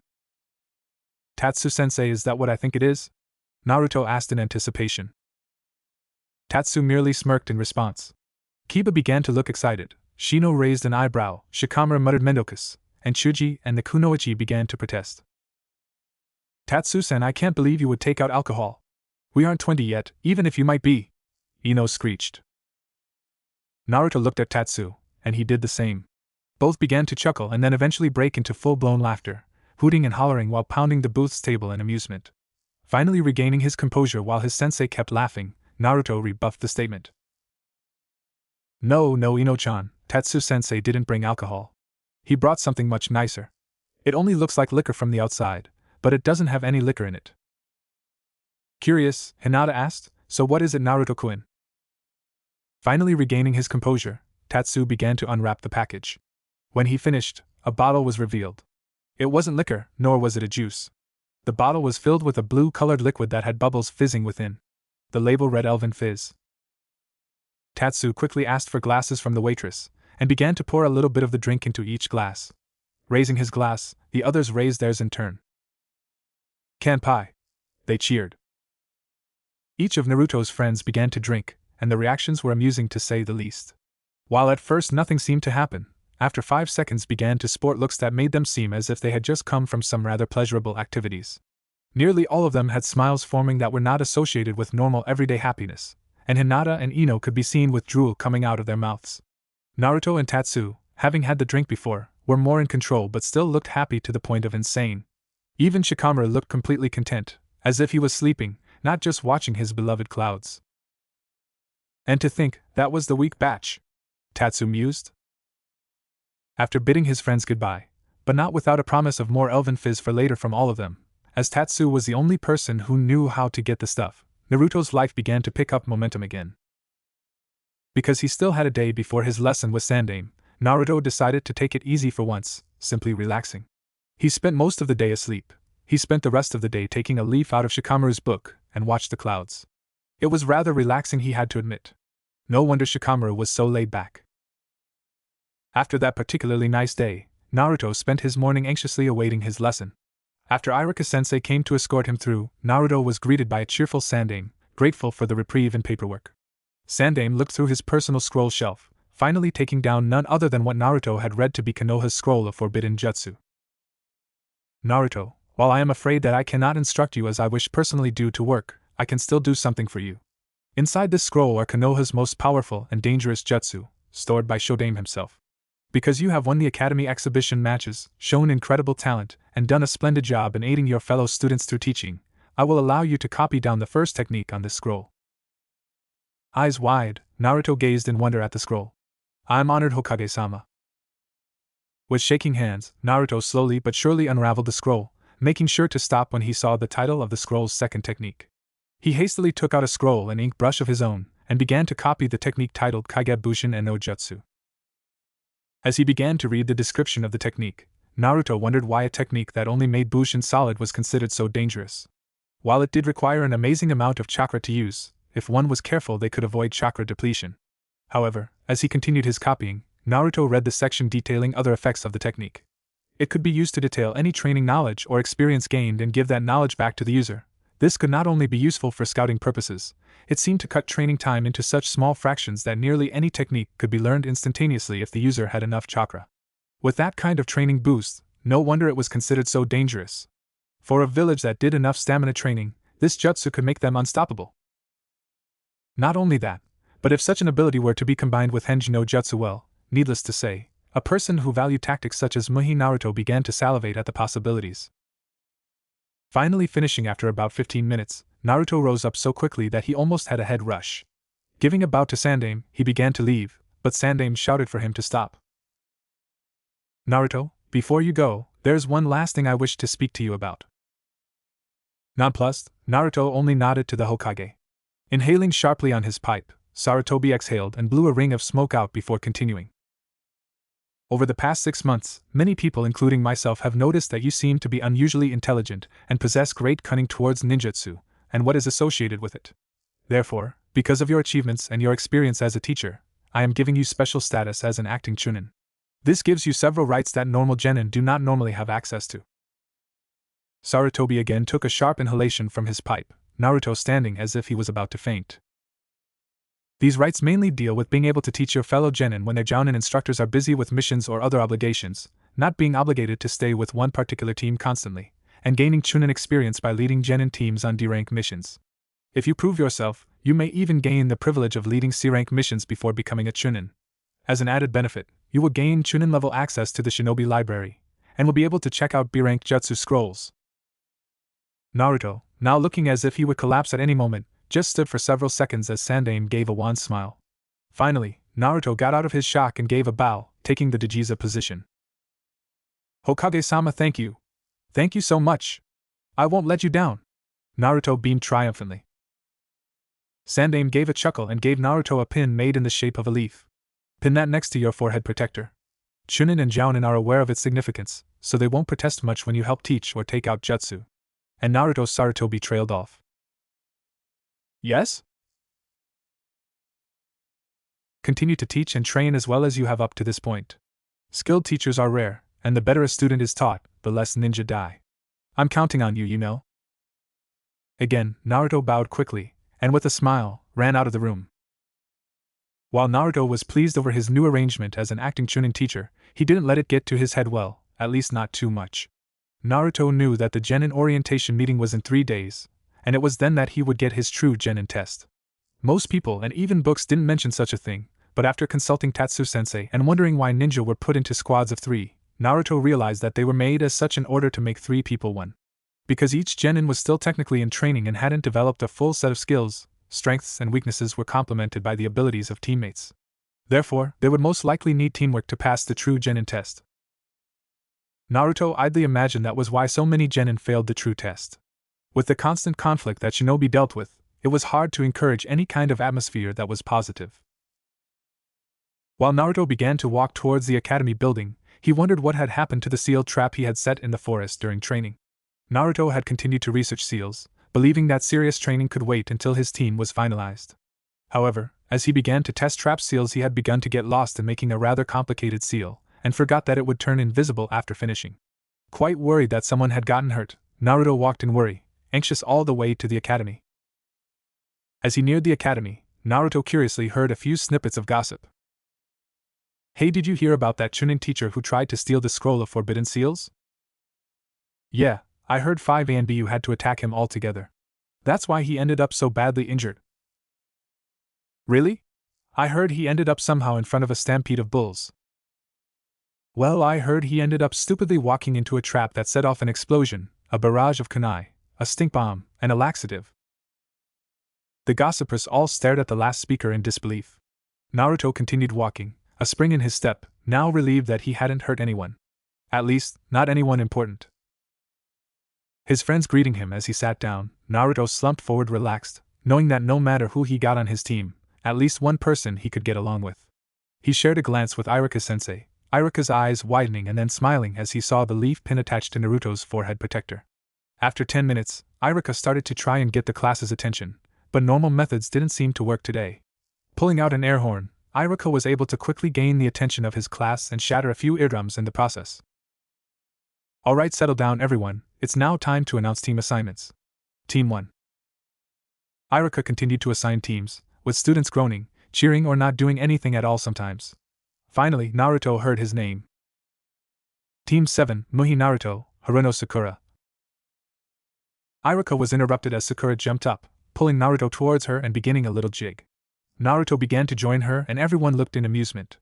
Iruka coughed and the two looked a little embarrassed as they sat back down. And final teammate, Uchiha Sasuke. This caused a chain reaction to go throughout the room. All of Naruto's friends groaned at not being placed on a team with their buddy, with Aino and Hinata actually beginning to crack their desks they were clutching so hard. Sakura groaned loudly, putting her head in her hands. "Naruto? Well, other than a slight frown, he didn't do anything at all." Iruka continued as if the disturbance had never happened. "Your Jounin-sensei will be Hatake Kakashi. Team 8, Hyuga Hinata, Abirame Shino, Inuzuka Kiba." The three teammates glanced at each other, glad they hadn't been given teammates they could rely upon. Team 9, Shinigami Kage, Nikamaki Kuro, Hiro Ryu. Team 10, Nara Shikamaru, Yamanaka Ino, Akimichi Chuji. Ino let out a depressed sigh sounding suspiciously like Naruto-kun. Shikamaru did the same, only his sounded like Mendokus, and Chuji just sat calmly eating his barbecue-flavored chips. Iruka finished, and slowly but surely, Jounin came to pick up their students. An hour later, Team 7 was still waiting for their Jounin instructor. Bored, Naruto and Sakura began to talk while Sasuke sat brooding in a corner. "Naruto, have you been working on anything new lately?" Sakura asked. "Yup. I've been working on seals, Sakura-chan, how about you?" Naruto asked in turn. Sakura smiled. "Oh, I've begun looking into medical scrolls they let me borrow from the hospital. So far I've only gotten up to small cuts and small blood clots." Naruto began to look enthusiastic. "Still, that's great, Sakura-chan. And in only a few days too, you should be proud of yourself. Can you show me how it works?" Sakura blushed. "Sure, Naruto-kun. But first, you need to show me one of your seals. I've always wanted to know how they work." Okay. Just let me get ready, okay?" And as a bonus, he smirked in an evil fashion. "We can teach a lesson to our instructor about tardiness." Taking out a small bottle of ink and a calligraphy brush, Naruto began to quickly write symbols around the door. When he finished, Naruto formed a few seals and slammed his palms onto the ground. The symbols all seemed to become absorbed into the big kanji symbol in the seal's center, and when all of the little markings had disappeared, the big one did too. Sakura gave a look of astonishment. "Wow! That was amazing, Naruto-kun. What kind of trap does that make?" Although he couldn't be sure, Naruto swore he saw Sasuke giving a small glance in their direction as he explained. When he finished, Sakura began explaining the intricacies of medical jutsu, and how they required an immense level of concentration, even when performing something small. Fascinated, Naruto asked her to elaborate, and thus began a long question-and-answer session, Naruto asking about how disease was removed, brain damage was repaired, and other things that Sakura herself had trouble answering but did her best with. After around another hour, The Q&A session had finished and all three genin were horrendously bored, Naruto's trap forgotten. Sakura sat down with her head on a desk, Sasuke still brooded in the corner, and Naruto seemed to be sleeping. Out of nowhere, they heard a loud explosion and a wisp of air. When the smoke cleared, it revealed the frazzled Jounin, subcovering what little could be seen of his face through his face mask, and hair messed up and tangled in vines that came out of what seemed to be nowhere. Regaining his composure, the Jounin took out a kunai and hacked through the vines, coming up to them. My first impression of you guys is I hate you. Having gone up to the academy's roof, the Jounin motioned for them to sit down. Now I think it's time we all introduced ourselves. Names, likes and dislikes, hobbies, dreams for the future, stuff like that. Kakashi stated. Why doesn't the one who made that trap start? Kakashi's eye twitched. Naruto took that as his cue.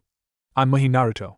I like manga/anime, teaching, getting to explore new lands, my friends, my guardian Tatsu, and Elven Fizz.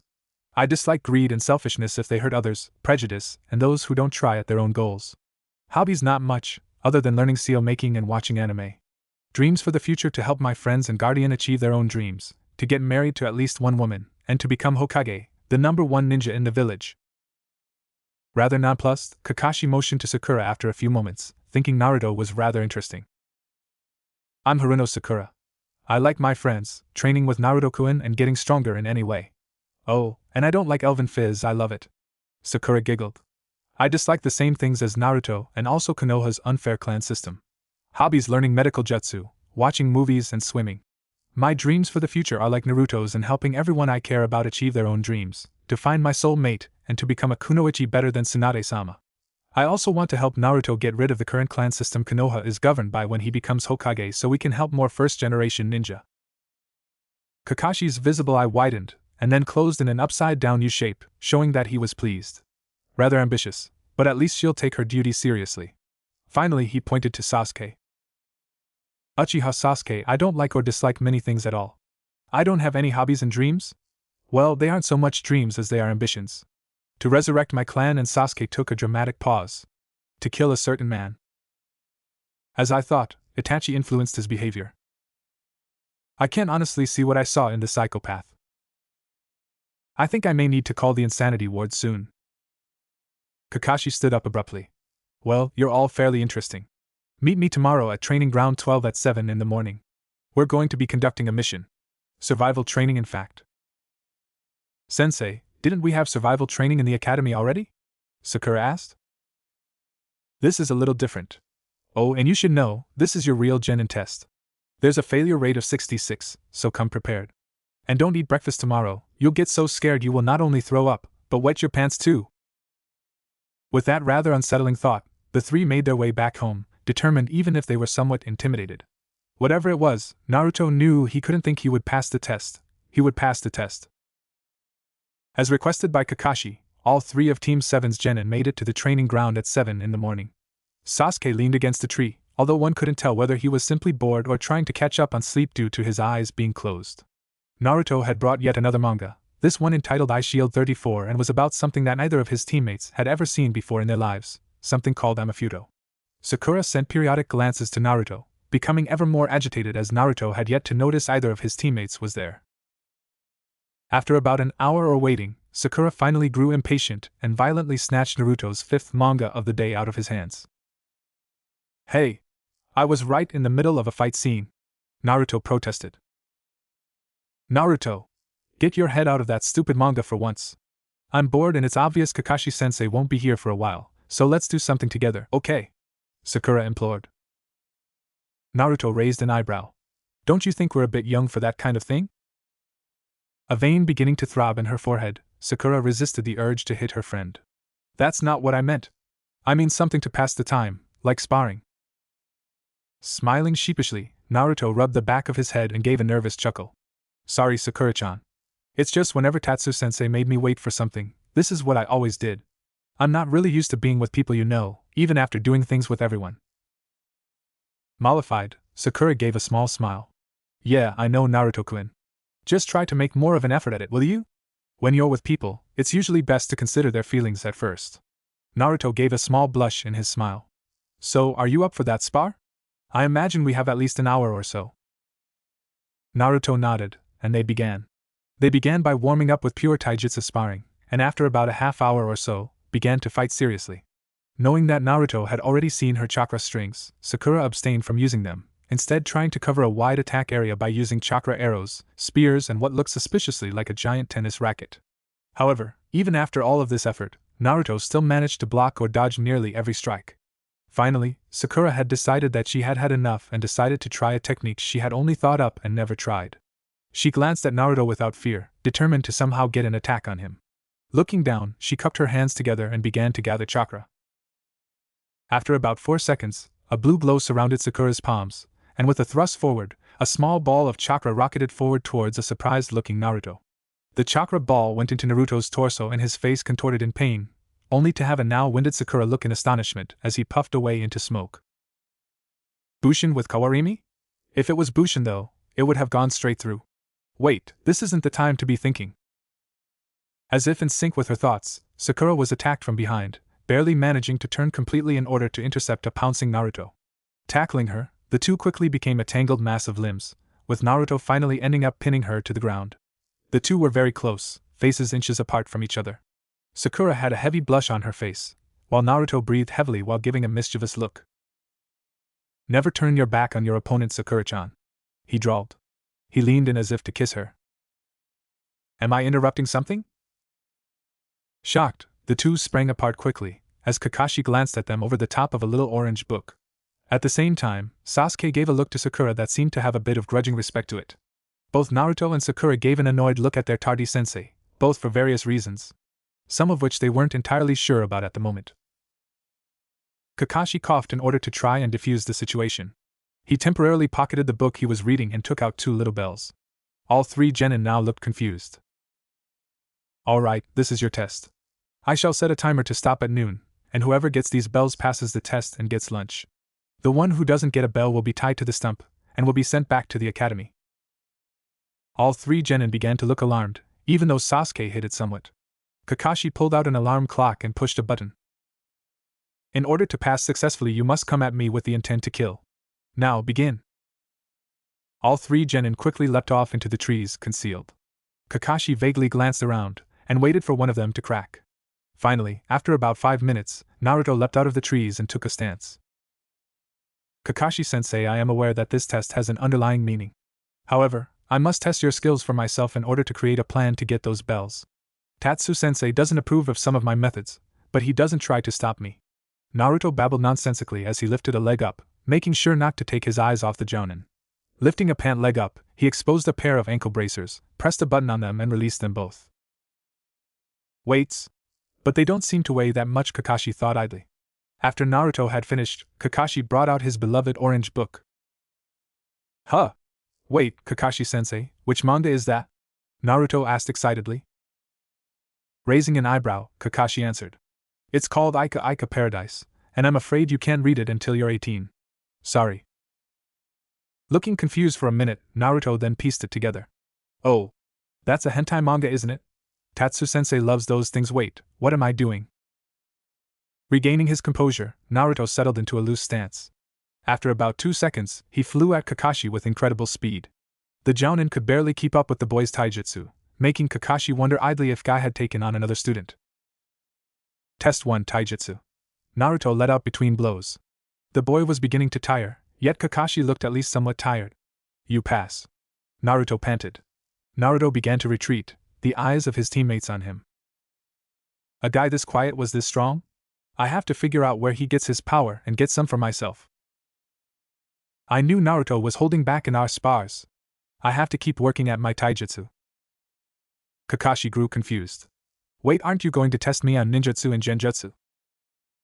Before retreating completely, Naruto replied.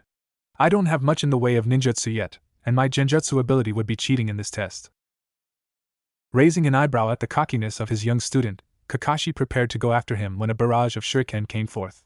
Although it seemed to Sasuke at first glance that he had accidentally killed his sensei, a second later revealed that he had used Kawarimi no Jutsu and replaced himself with a log. Knowing that he was a sitting duck, Sasuke leapt forward, unaware that Kakashi had quickly made a Kage-bushin. Meanwhile, Sakura was tapped behind on the shoulder. Dreading what she would see, a smiling Kakashi waved at her. Steeling herself, she noticed Kakashi begin some hand seals and the forest began to magically manipulate itself to his will. She then began to notice that a thing happening so quickly would be impossible, even for someone of Kakashi's own level. Realizing it was a genjutsu, she formed the ram seal and let a pulse of chakra escape. Kai! The genjutsu dispersed, and Sakura began to look for Naruto in order to gain his help. Engaging the man in taijutsu just as Naruto had tried before, Sasuke tried desperately to get even so much as a hit on his erstwhile sensei, but to no avail. While fighting, Kakashi's Kagebushin had puffed into smoke, letting him know that Sakura had completed her own test and still blocking. Kakashi gave a pleased smile. Thinking Kakashi was mocking him, Sasuke grew enraged and leapt back.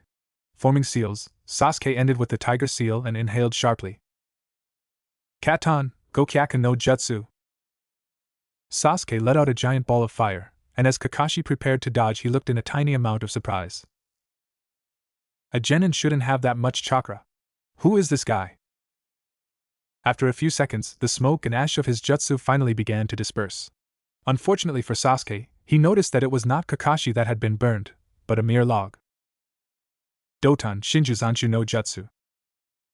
Feeling a tug at his legs too late, Sasuke was pulled feet first into the dirt, the jutsu stopping at his head level. Kakashi lazily strode up to Sasuke. You aren't like Naruto and Sakura, are you, Sasuke-kun? He drawled. Sasuke scowled. I'm different from them. Considering that you only fought with Naruto a week ago and he defeated you in one strike, I'd say he and Sakura are probably heads above you. Kakashi smiled gleefully. Hearing a groan from the horrible pun he had just made, Kakashi quickly turned his attention back to the trees. Out of nowhere, Naruto and once again charged forward at an insane speed. Catching Kakashi off guard, he managed a quick hook to the torso, but their little game of strike and block soon resumed. After about 5 minutes of this, Sakura yelled out. Naruto! I'm ready! Smirking, Naruto leapt at Kakashi again. Instead of striking, however, he tightly grabbed onto Kakashi in a clinch, making the jounin unable to move temporarily. Distracted, Kakashi rammed Naruto into a tree, dislodging him. To the jounin's surprise, however, the dislodged Naruto puffed into smoke. Kagebushin? Seems this kid is more cautious than I thought. As he began to survey the field, Kakashi noticed that Sasuke was no longer in his hole, and the 3 genin were still concealed. Looks like they understand the meaning of this test better than I thought. All 3 genin then revealed themselves, Sasuke looking somewhat humbled and angry, Sakura looked ecstatic, while Naruto just looked calm. Looks like we passed, Kakashi-sensei. Naruto brought out his palm to reveal the 2 bells. Kakashi's eye widened. What the hell did you do? Naruto smirked. Simple. When Sakura dispelled your genjutsu, she sought me out and we began to plan. Sasuke gave us a good opportunity when he distracted you. When you were busy with him, Sakura-chan began making chakra strings, and my Kagebushin rushed forward to attack you. When Sasuke was stuck in the ground, Sakura-chan used her chakra strings to start pulling him out and retrieve him. After all, we needed all the help we could get if this plan failed. Kakashi, looking pleased, began to say something but was interrupted. As my Kagebushin began fighting with you, my bracers, which I dropped earlier in the fight, turned into Kagebushin and snuck up behind you. When the first Kagebushin clinched you, the second was able to quickly retrieve the bells. When Sakura had finished, so had my Bushin, and he brought them back to the third Bushin, which brought them back to me. Floored, Kakashi began to look in wonder at the genin who pulled off such a move. Not only had he and Sakura showed exemplary teamwork, they had also achieved their mission objective. Muhi Naruto, truly he is a dark horse, and Haruno Sakura, I had thought that she was only average at best, but to get to this level in such a short time. Kakashi walked towards the 3 and gave another raised eyebrow. Well, I guess then I have good news and bad news for you. Eyes widening in confusion, Sasuke and Sakura began to protest while Naruto only sighed. The good news is that Naruto and Sakura passed the test very well. The bad news is that because of Sasuke, none of you will pass. Becoming shocked, Sasuke let out a shout. But we got the bells. Why don't we pass? You missed the true meaning of this test, Kakashi said in a grim tone. That is why you failed. True meaning? Sakura asked. I'm surprised you didn't realize it, considering you did so well at it, Sakura. Kakashi began. The true meaning of this test is teamwork. That's correct, Naruto. Genin are put into 3-person squads for a reason, you know. Kakashi explained. Your comrades are your life on a mission, even if you have to fail that mission. While you may end up failing missions, the income those generate can be replenished. Comrades can never come back. He paused, looking wistfully at a large stone, carved with names. Those who don't follow rules are trash, but those who abandon their comrades are worse than trash. Kakashi stopped his watch. Now then, it's time for lunch. However, Sasuke doesn't get any, so don't feed him. Kakashi's eye narrowed. You all have one more chance at this. Don't disappoint me. With a skip and jump, Kakashi went away, leaving the genin to their lunch. After a few bites, a pouting Sasuke blushed in embarrassment when his stomach growled. Shuffling around his bento, Naruto took hold of a tomato with his chopsticks and held it out to Sasuke. Here, Sasuke. Eat. This is your favorite, right? Kakashi told you not to though. Sasuke protested, highly surprised Naruto had known such a thing about him. I don't want to fail. Sakura smirked. Don't worry, Uchiha. If Naruto can't sense him, he isn't very close by. If you don't eat, you won't operate at your full potential, and we need as much help as we can get. After a few bites, Sasuke appeared in slightly better spirits. However, they were interrupted, as Kakashi came seemingly out of nowhere. You guys. Wearing a vaguely homicidal look on his face, Kakashi charged forward, slightly intimidating even Naruto. Pass. Smiling in triumph, Team 7 listened intently as their Jounin sensei told them to meet at the old bridge near Training Ground 34. Using a kunai, Sakura cut Sasuke's ropes and he put his head down, feeling slightly embarrassed. Naruto, Sakura, thank you. Merely smiling, Naruto responded. We're teammates, aren't we? That's what teammates do. Simple as that. Gazing at the boy in wonder and at Sakura, who nodded in assent, Sasuke did something that even Naruto became astonished at. For the first time in perhaps several years, Uchiha Sasuke gave a true smile. It was after about 2 weeks of being teammates with Naruto and Sakura that Sasuke had begun to understand that his teammates were more complicated than nearly anyone had thought. While he had been confused and somewhat pleased at first that Sakura had no longer been pestering him for dates and the like, Sasuke had just assumed that she had given up. However, it was now clear that she possessed a drive to succeed that rivaled even the most determined shinobi, and she had managed to do things with chakra that he hadn't thought possible. Now that she was hung up over him, her personality seemed to have changed overnight. Even though it had been a gradual process, as he noticed her talking with his blonde teammate, she seemed very passionate now, with her whole being seeming to tingle with excitement as she grew stronger.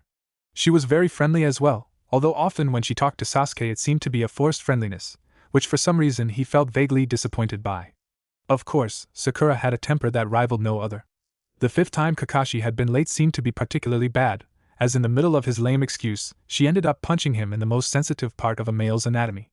Naruto had quietly explained to him that a female biological process was occurring, and as males, they had best not interfere. Needless to say, Kakashi was hardly ever late again.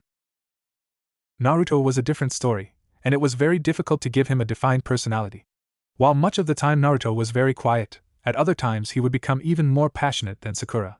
He was very serious and focused in his training, yet when the team would take breaks or enjoy a little recreation, he would become very laid back, and would often make jokes. Naruto was an enigma. The team's training was progressing better than Sasuke had expected.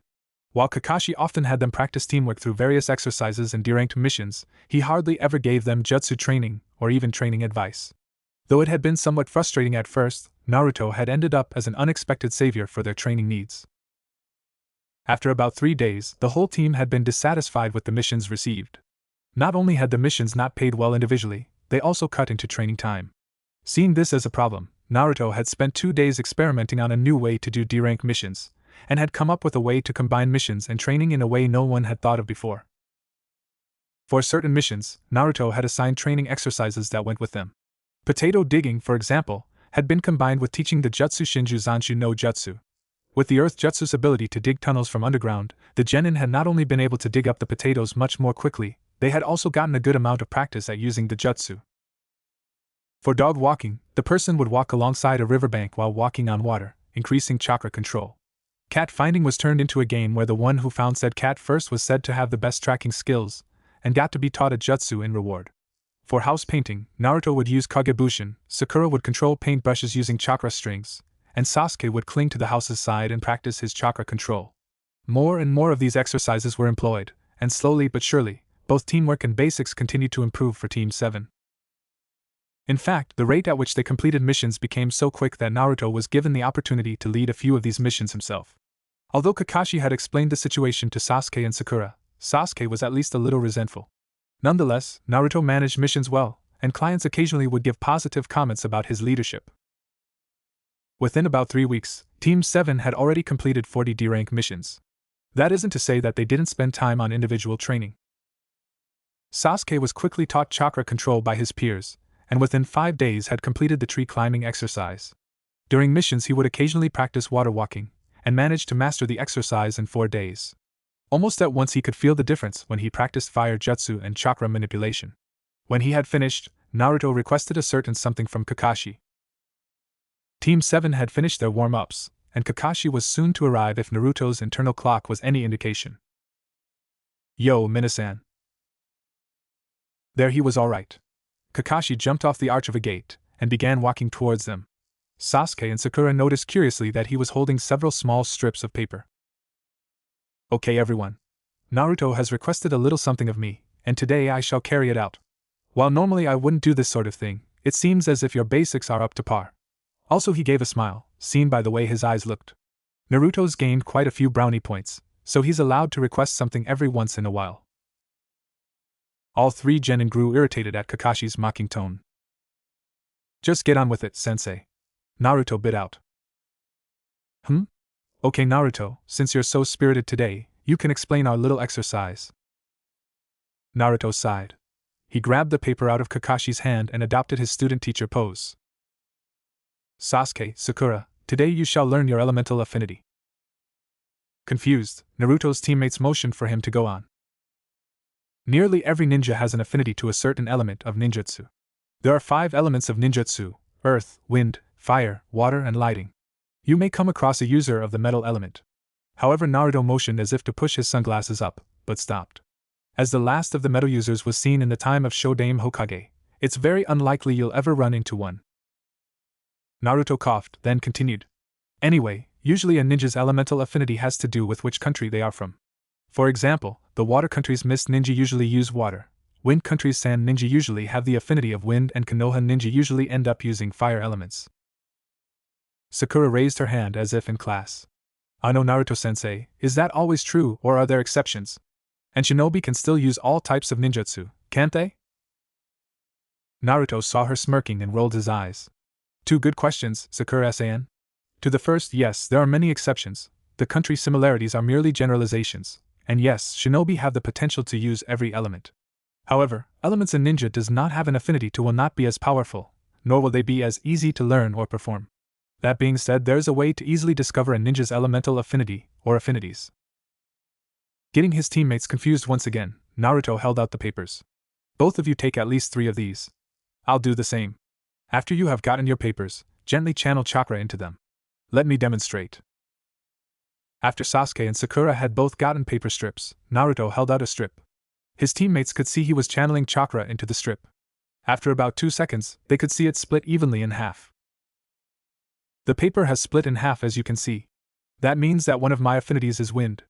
Now Sasuke, you try. Naruto encouraged.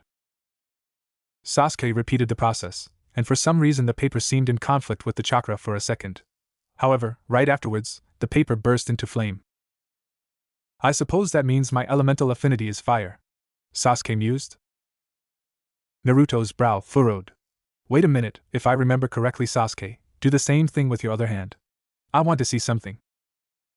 Sasuke raised an eyebrow, but did as Naruto had asked. The chakra channeled itself again, but this time the paper strip crumpled instead of bursting into flame. Aha! I knew it! Sasuke, you have 2 elemental affinities after all. Fire and lighting! Naruto shouted in glee. Staring in wonder at the paper strip, Sasuke whispered Kakoi. Calming himself, Naruto nodded towards Sakura to begin. Channeling chakra into the paper strip she had placed into her right hand, Sakura was somewhat surprised when the paper became soaked. Naruto gave a proud smile. Ah, water, as I suspected. Water is life, and life is water. Sakura, you aspire to learn medical skills, giving life, much as the water does. The perfect element for you, flowing peacefully and serenely. His speech finished, Naruto noticed his teammates looking at him as if he had sprouted another head. Naruto got a blush onto his face. He coughed. Why don't you try the paper in your other hand now, Sakura-chan? Smirking at her sometimes sensei, Sakura repeated the process in her left hand. After a few seconds, the paper began to crumble into dirt. Ah, Earth. It suits you well, Sakura-chan. Strong, patient, and unyielding, just like you. Ashes to ashes, dust to dust. Sasuke stared at him again, and Sakura gave a pleased smile. Wait a minute, Naruto, you haven't shown us your second element. Come on, I'm curious now. Sakura squealed. Seeing Sasuke nod in assent, Naruto shrugged and began gathering chakra again. After a few seconds, the paper began to float out of Naruto's hand and shot off into oblivion. Naruto-kun, what was that element? Sakura gaped. Naruto shifted awkwardly, hemming and hawing. Asked Tatsu-sensei? It's not my place to tell, really. His teammates let the subject drop for now. After Naruto had Team 7 learn their elemental affinities, he had aided their individual training by using his access to the ninja library, and had gotten them several jutsu he had thought would be useful. Sasuke, as said before, practiced fire jutsu. Naruto had given him one called Katan, Carrier Enden, a rather difficult B-rank jutsu. It had taken him 2 weeks to master, but at the end, he had not only perfected the powerful ability, but his chakra reserves had increased at an amazing rate. It was here that Sasuke began to gain respect for his blonde teammate, silently grateful that he felt this much stronger in only 3 weeks. Sakura continued to learn medical jutsu at an amazing rate. At the end of week, she was able to remove minor poisons and treat nearly any minor injury. Unfortunately, genin were not allowed to learn higher-level medical techniques, as even the slightest mistake could result in disaster. In addition, nearly all medical ninja were on constant standby, so none of them could or would be a teacher for Sakura. Not even Naruto, as an acting chunin, could gain higher-level access. That being said, Sakura decided that she might as well work on what she could, and find a trainer later. She continued to work constantly on physical exercises, building chakra and stamina from them. The exercises were made more difficult when she had begun to use weights, but after a while she had felt the results of her training. She also constantly sparred not only with her teammates, but also with Kakashi and occasionally their friends from the academy. In addition, Naruto gave her a few scrolls with ninjutsu techniques. Surprisingly, Sakura picked up earth jutsu much more quickly than water techniques. Naruto's own training was somewhat of a mystery to his own teammates. He often practiced wind jutsu in addition to his normal taijutsu and sparring. What was strange, however, was that he spent hours at a time simply meditating and nothing could be done to snap him out of this trance.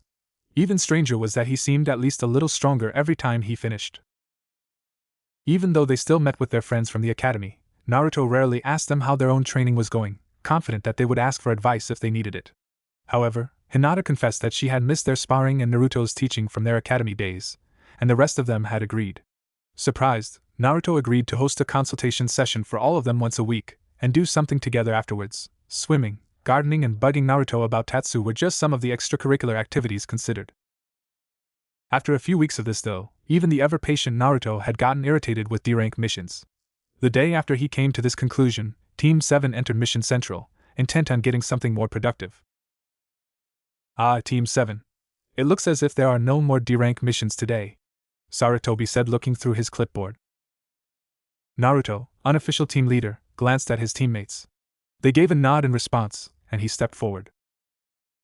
Hokage-sama, is it possible for us to get a C-rank mission? Frankly, our missions as of late have been rather dissatisfying. Iruka grew irritated. Baka! We all started at the bottom with menial duties, you're no exception. Sarutobi nodded in response. Naruto, it seems you do not understand the tasks you have been given, said the Hokage. Naruto looked up, his eyes narrowing. Hokage-sama seemed to have forgotten why he had made the boy acting chunin. Listen, Naruto. Many different kinds of requests come into our village every day. From babysitting to assassinations. These requests are carefully analyzed and then ranked A, B, C, or D, depending on their difficulty. We ninja are also ranked by our abilities. There's Hokage, Jounin, Chunin, and the lowest being Genin. We rank missions based on their difficulty, and give them to ninja who have the appropriate skill. For Jounin, A-rank missions. For Chunin, A, B, and C-ranked missions. And then for you, Genin, C and D-ranked missions. Of course, the newer Genin get the D-ranked missions. After each successful mission, the village receives a fee that helps. Sandaime paused and noticed that Naruto was ignoring him, talking with his teammates. Sorry, Sakura-chan, but like I told you, Tatsu-sensei is the only one who can make Elven Fizz. Listen! The normally silent Sasuke came to his teammate's defense. With all due respect, Hokage-sama, we have finished 40 D-rank missions already, and they cut into training time.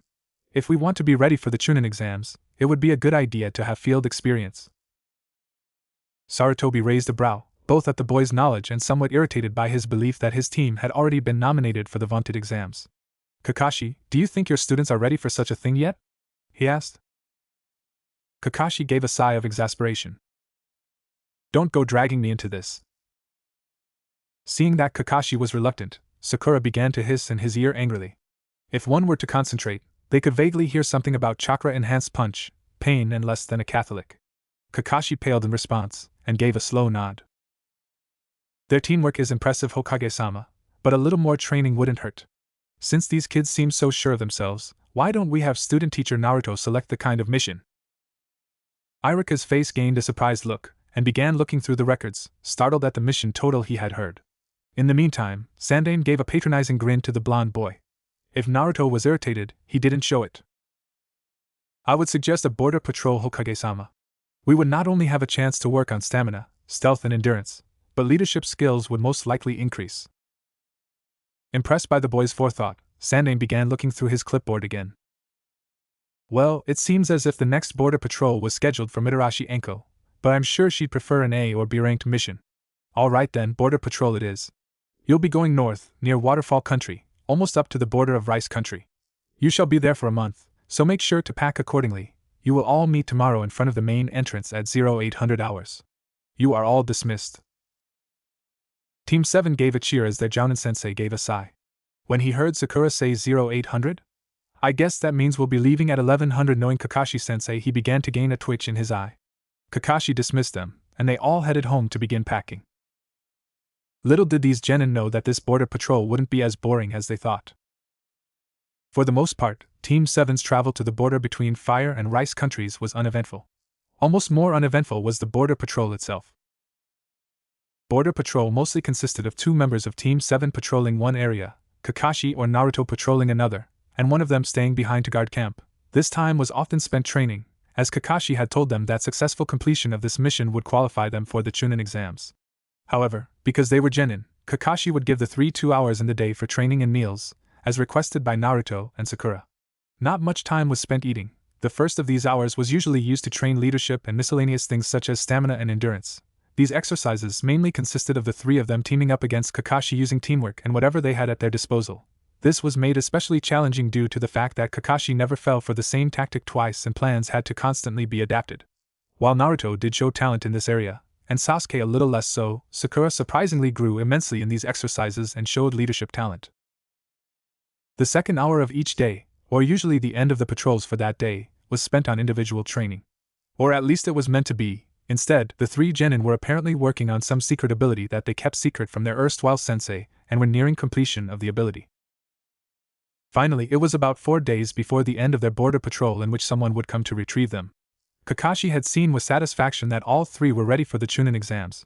Naruto had improved his overall abilities and learned several jutsu from scrolls. Sasuke had gotten better control over fire and lighting jutsu, and Sakura's taijutsu and ninjutsu had improved a great deal. However, this relative peace was soon to be shattered. Today was a day in which Kakashi was to patrol the eastern part of the border. Jumping along the trees, he began to grow bored after a few hours and took out his beloved Ika Ika Paradise book.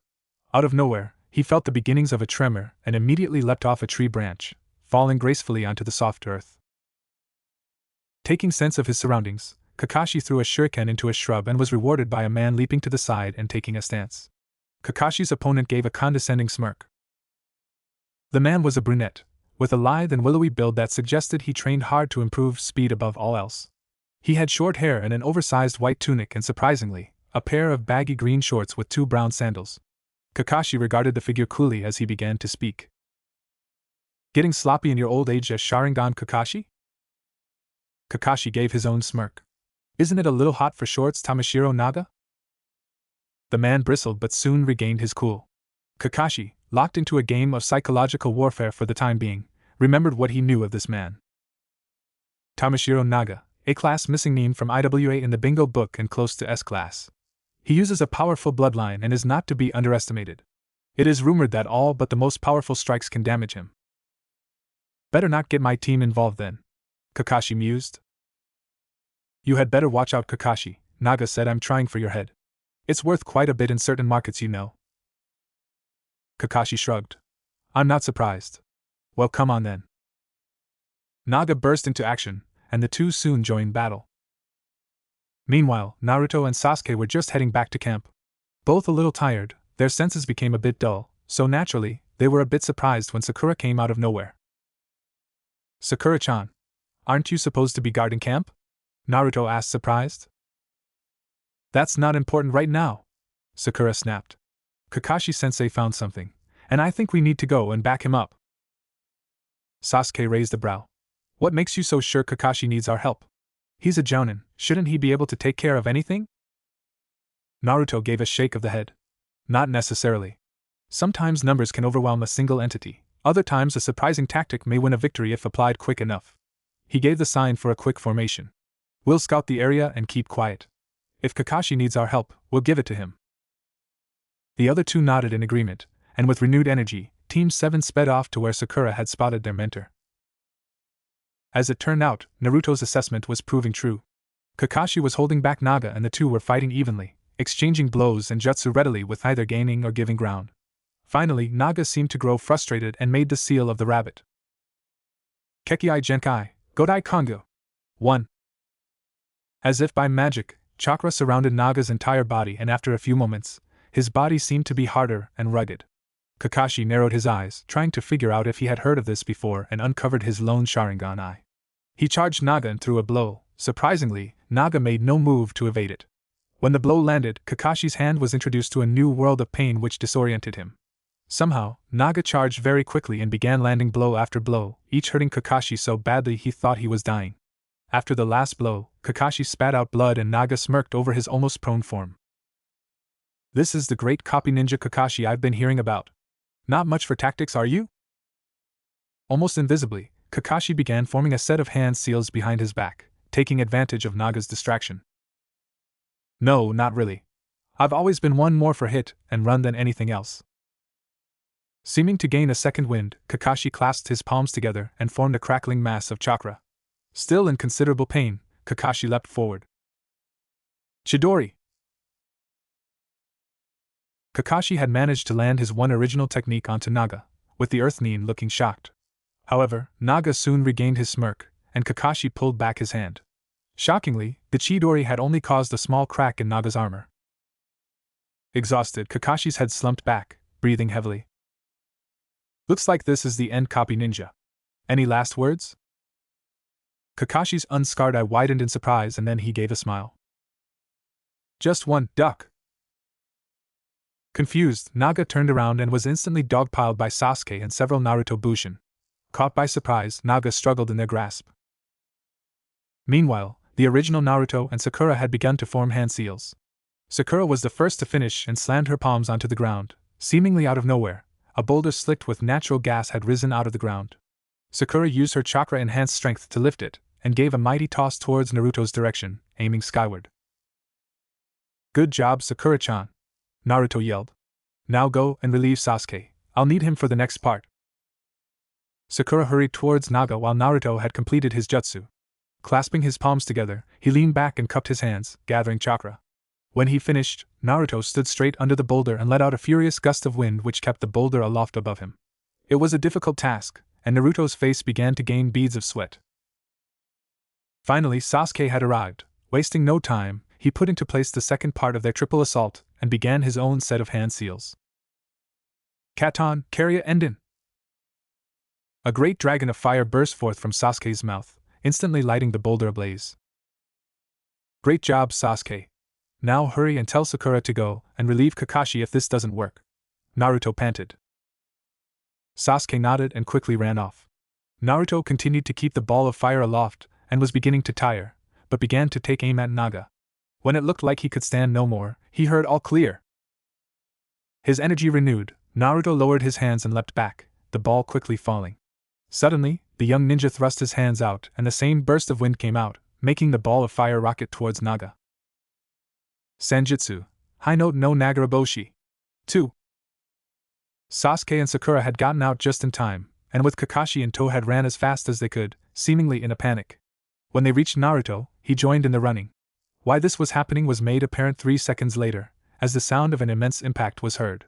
A second later, a ferocious wind erupted and trees shook, a fire began to spread, only to become extinguished. Most startling was the immense chakra backlash that resulted, sending a wave that could be felt for miles. After about a minute, the effects died down. Naruto politely ordered Sakura to heal whatever she could of Kakashi's wounds and stand guard. He and Sasuke settled out to determine whether or not Naga was gone. A few minutes later, they came across Naga, or at least what was left of him. The Iwa Nin had been almost completely and totally fried to a crisp, the only thing saving him his bloodline. Still, seeing the many ruptured blood vessels and bits of bone jerking out, as well as the fact that Naga wasn't breathing, it was safe to say that the man was dead. Naruto and Sasuke both stared at each other, as if a sudden understanding had come between them. With mutual consent, they threw up. You know, Naruto, I've always said I want to kill Itachi, but if this is what death is like, I'm not so sure anymore. Sasuke panted. Naruto, panting as well, adopted a grim look. Sorry, Sasuke, but if we are to become true ninja, we're going to have to get used to this someday. Might as well be now. Sasuke gave him a glare. That doesn't make it any easier. You're right, it doesn't. Sakura had emerged, escorting a wounded but slightly better-looking Kakashi. Kakashi seemed to take their accomplishment in stride. Sakura, however, had now seen the damage they had caused and, like her comrades, threw up. After a few moments of no one saying a thing and standing with an awkward silence, Kakashi broke the ice. What the hell was that? The 3 genin couldn't help it. They began to laugh uproariously, with tears streaming from their eyes. Whether it was from sadness, humor, or a combination of both, one couldn't say. When they had made it back to camp, Kakashi had sent a messenger bird to Konoha reporting their status, and that one of Iwa's missing nin was dead. Naruto had begun to cook dinner as it was his turn, and Sasuke and Sakura rested for a brief period. Finished with his task, Kakashi gave all 3 of his genin a penetrating stare, as if to say, you've had your time. Now fess up. All 3 gave a sigh and glanced at each other. Finally, Sasuke of all people began to explain. The jutsu you just saw, Kakashi-sensei, was one we developed to capitalize on teamwork. We all argued over various mechanics of the jutsu, but we all agreed that combining the strength of 3 genin would be a powerful last resort in a fight. Sakura continued. It took a while to get the timing down. It was especially hard for me to form that rock with fuel on it. Kakashi interrupted them with a cough. Wait just a minute. Why don't you explain this to me in detail? I don't understand this part about fuel. Naruto decided to give it a try. Well, Kakashi-sensei, we started the jutsu by having Sakura-chan use a modified earth jutsu which normally would form a boulder of material in the ground. In our version, the rock also has natural gases and a bit of oil from deep underground covered on almost all of it. When Sakura-chan finished, she would throw it to my position and I would keep it high in the air. Kakashi looked fascinated, so Sakura continued. When Naruto-kun was keeping the boulder in the air, Sasuke would come and light the ball on fire with his strongest fire jutsu. The 2 of us would aid each other and distract the enemy while Naruto-kun aimed. When we would see him begin to drop, Sasuke, you and I would clear out so the ball of fire could quickly rocket like a meteor into the enemy. Kakashi looked startled. Well done, you 3. An excellent display of teamwork and probably the first S-rank ninjutsu I can remember that genin were able to perform. Sasuke and Sakura looked at the man with their mouths gaping. The technique was that powerful. In the meantime, Naruto gave a grim smile. Not ninjutsu, Kakashi-sensei, senjutsu. Kakashi gave a grin. It had been 4 days since Sandaime Hokage had sent Team 7, minus Kakashi, on their first C-rank mission. He sat in what was for once a peaceful silence, free of anything that might disturb him. The genin were due to return quite soon, and he was waiting for Kakashi's report. After about another minute, a poof of smoke signaled the return of Konoha's famous copy ninja. Hatake Kakashi, reporting as ordered, Hokage-sama. Ah, Kakashi. I expected you to be at least an hour late. Sarutobi chuckled. However, when he saw the serious expression on Kakashi's face, his own turned grim. What is it, Kakashi? Did Naruto's leadership not turn out as well as we had hoped? Kakashi sighed. Not exactly, Hokage-sama. Naruto and his teammates performed amazingly well considering it was their first C-rank mission and combat situation. They all showed exceptional teamwork, individual skill and were able to keep their cool for the most part. Sarutobi frowned, beginning to understand where Kakashi's tone was coming from. What do you mean, for the most part? Did they lose their heads? Did you have to save them? No, they ended up losing their heads at the near end of the mission. In order to save me of all people, all three of them had to end up taking a life. The first kill is always the hardest after all, Kakashi replied. Sandaime gave a short laugh of bitterness. Kakashi, no kill isn't hard unless you are insane. Sometimes I wonder if we should invest more into psychological help if people like Uchiha Itachi and Orochimaru are the result. Kakashi frowned, although it was hard to tell with his ever-present mask. Hokage-sama, with all due respect, the fact is that ninja have to kill at some point or the other, and they do it continuously. The only way we could honestly ease the pain would be to have our ninja give up the profession entirely, and some would never do that considering the effort they put into getting where they are. The only real way we could stop our people from becoming insane is to overthrow every government in the nearby lands and change them forever, and you know that for one ninja village, that goal is impossible. Sarutobi slumped in his chair with a sigh, looking far older than Kakashi had ever seen him. You are right, Kakashi. The only real thing we can do at this point is to help support our shinobi. How exactly was the kill committed? Kakashi's face gained some emotion at this. You're not going to believe this. Kakashi then narrated the spectacular display of teamwork his genin had displayed, culminating in the newly named Sanjutsu. Sarutobi's eyes bugged out and his pipe clattered to the floor as his mouth opened wide, so in awe of the power behind this attack. Kakashi concluded by saying, it would probably be a good idea to make this and probably any future Sanjutsu A to S rank Hokage-sama. Seeming to gain back a bit of color, Sarutobi coughed and nodded. I agree. It wouldn't be wise for our enemies to learn of such a powerful jutsu ability even if they already have felt it. Kakashi raised a brow questioningly. What do you mean? Sarutobi sighed. Kakashi, that senjutsu as you called it was felt around a 5-mile radius. Spies from Leaf, Mist, Grass and Cloud who were investigating the new Otogekyo no Sato have undoubtedly reported back to their respective leaders as the ANBU did to me. As a result, the number of applicants for the Chunin exams has increased by 40%, and these countries are now sending the best of their genin to compete, regardless of whether they feel the children are ready or not. Sarutobi picked up his pipe and gave a long drag. I digress though, how did your genin deal with the aftermath? Sarutobi asked. Naruto performed as any professional shinobi would. He buried his feelings and got both Sasuke and Sakura home. Sakura was taken back to her parents to recover, and Naruto insisted on bringing Sasuke to my place just to have a familiar face. It's a good idea, but I'm worried about him. Kakashi sighed. Worried? Why would that be, Kakashi? Because he doesn't have anyone to confide in about this incident now. I know he has a guardian, but I have no clue how to contact this Tatsu, and was wondering if you could help. Kakashi finished.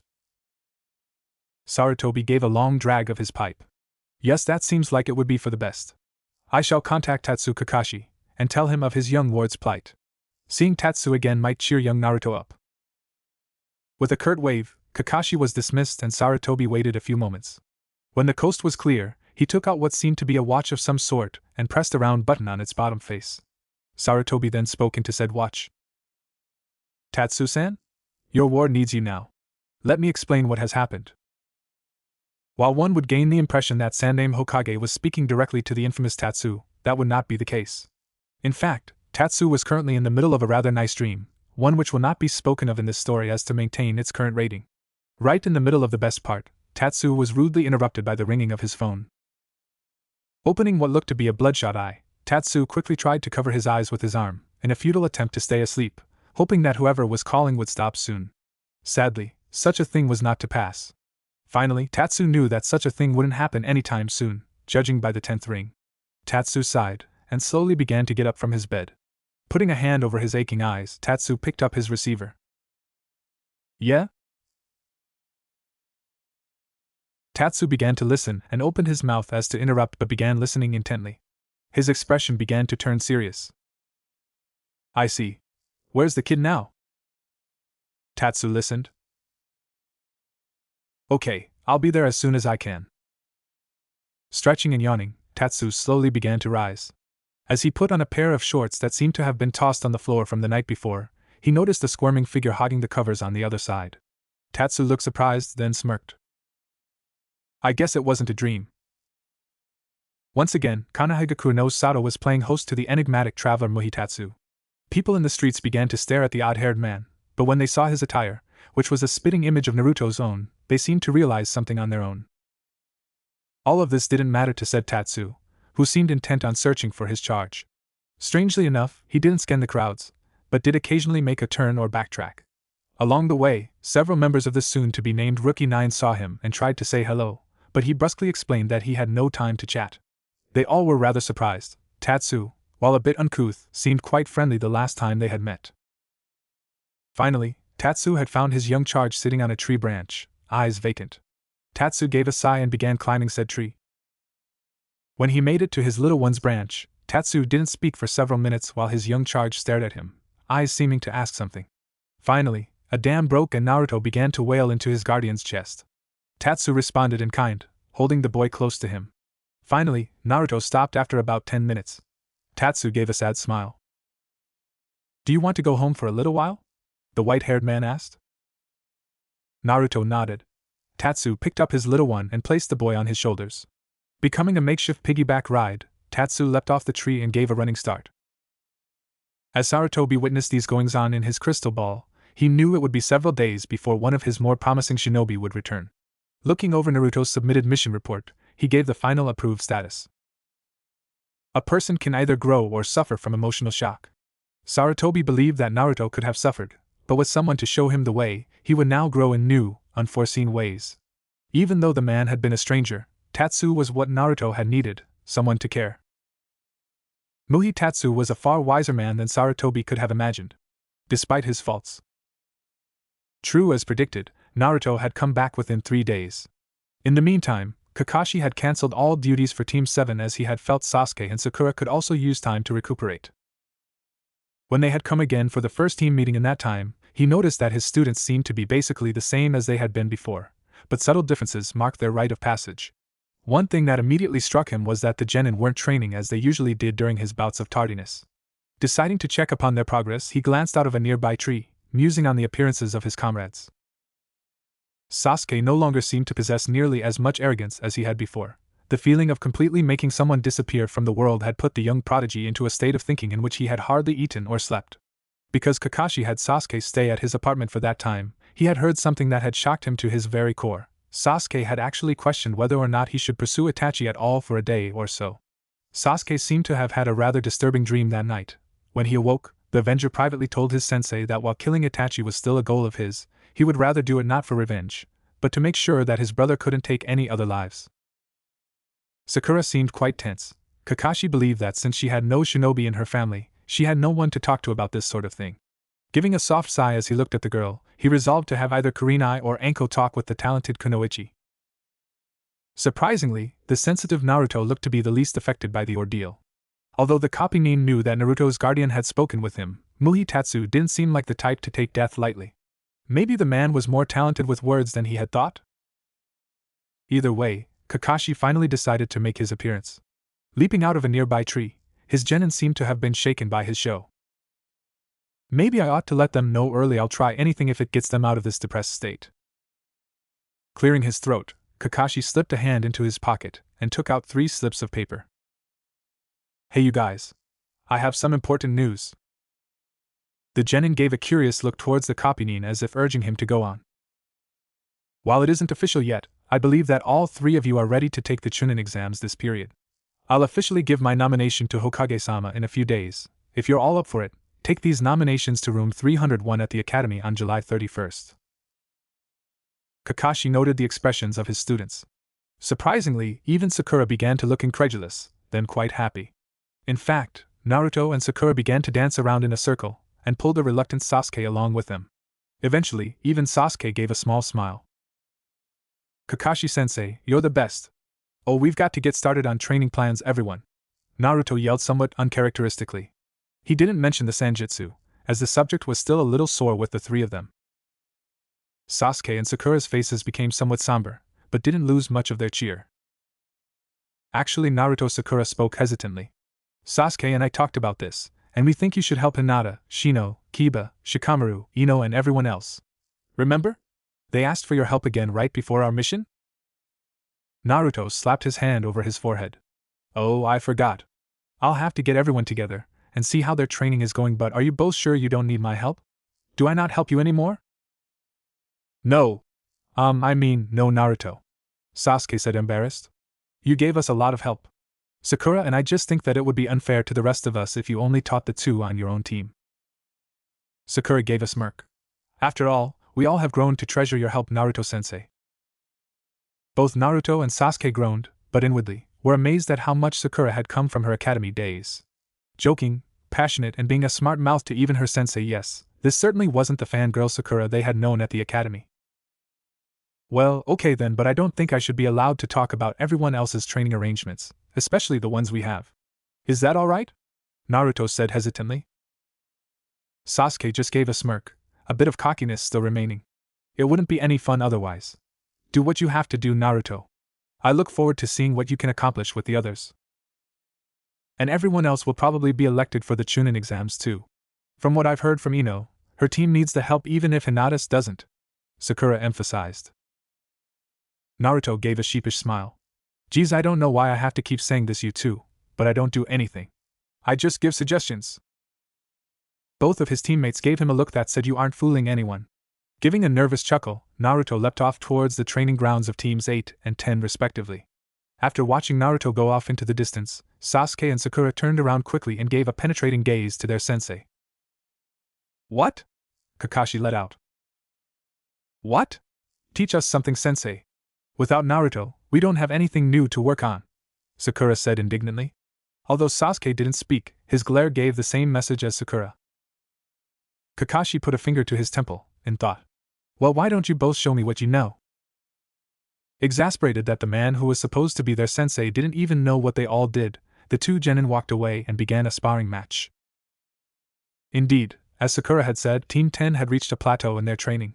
While Chuji had already perfected enlarging his limbs, Ino had somehow blackmailed her father into teaching her the Shinrikishin no Jutsu, and even Shikamaru had given in and worked on teamwork exercises with the two of his teammates. The team was still below Naruto's own in overall skill.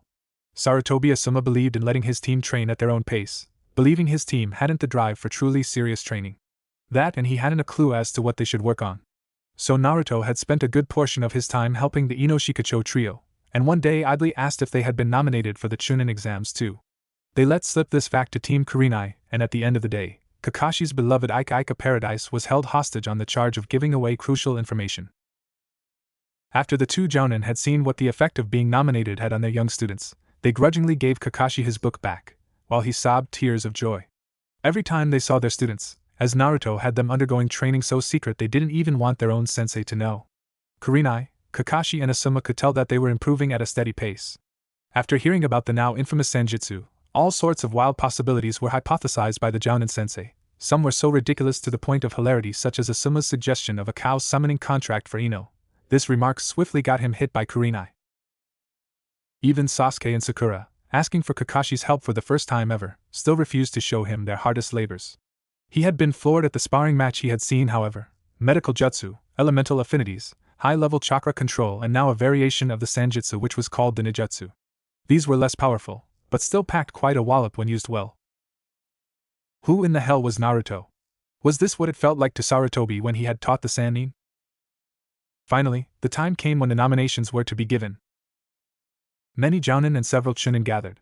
Sandaime Hokage had just announced that in several days, the biannual chunin exam was to be held in Konohagakure no Sato, a momentous event indeed. Now then, Sarutobi motioned for attention. Do any of the new jounin sensei wish to put forth nominations? All three new jounin sensei stepped forward. Kakashi spoke first. The Kakashi lead Team 7, Harino Sakura, Uchiha Sasuke, Muhi Naruto. Under the name of Hatake Kakashi, I nominate the three of them for the Chunin examinations. This caused quite a ruckus within the crowd, but Kurenai almost immediately spoke afterwards. The Kurenai lead Team 8, Inuzuka Kiba, Aburame Shino, Hyuga Hinata. Under the name of Yuhi Kurenai, I do the same as my predecessor. The Asuma-led Team 10, Nara Shikamaru, Akimichi Chuji, Yamanaka Ino. Under the name of Sarutobi Asuma, I do the same as my predecessors. All three rookie teams had been nominated. The jounin and chunin in the crowds began to whisper amongst themselves, convinced that the senseis were having a petty rivalry. Surprisingly, Yumino Irika, whom Sarutobi had thought would complain on the matter, was silent. However, a booming voice broke out anyway. Kakashi, my eternal rival. Do you truly wish to extinguish the flames of youth your students possess? I waited for a year to train my students, and I am confident that they will do well, that they are prepared. Are your students truly ready? Mato Guy said exuberantly. Kakashi gave a lazy look to Guy. My students might not have had the time yours have, Guy, but you forgot two important details. The first is that I've got the student teacher Muhi Naruto on my side. Remembering the boy who had beaten the Uchiha prodigy in one blow, and whom he had heard became an acting chunin straight out of the academy, Guy became somewhat mollified. The second? Guy asked. I don't play favorites, so I don't need the extra time. Of course, Kakashi did this while reading.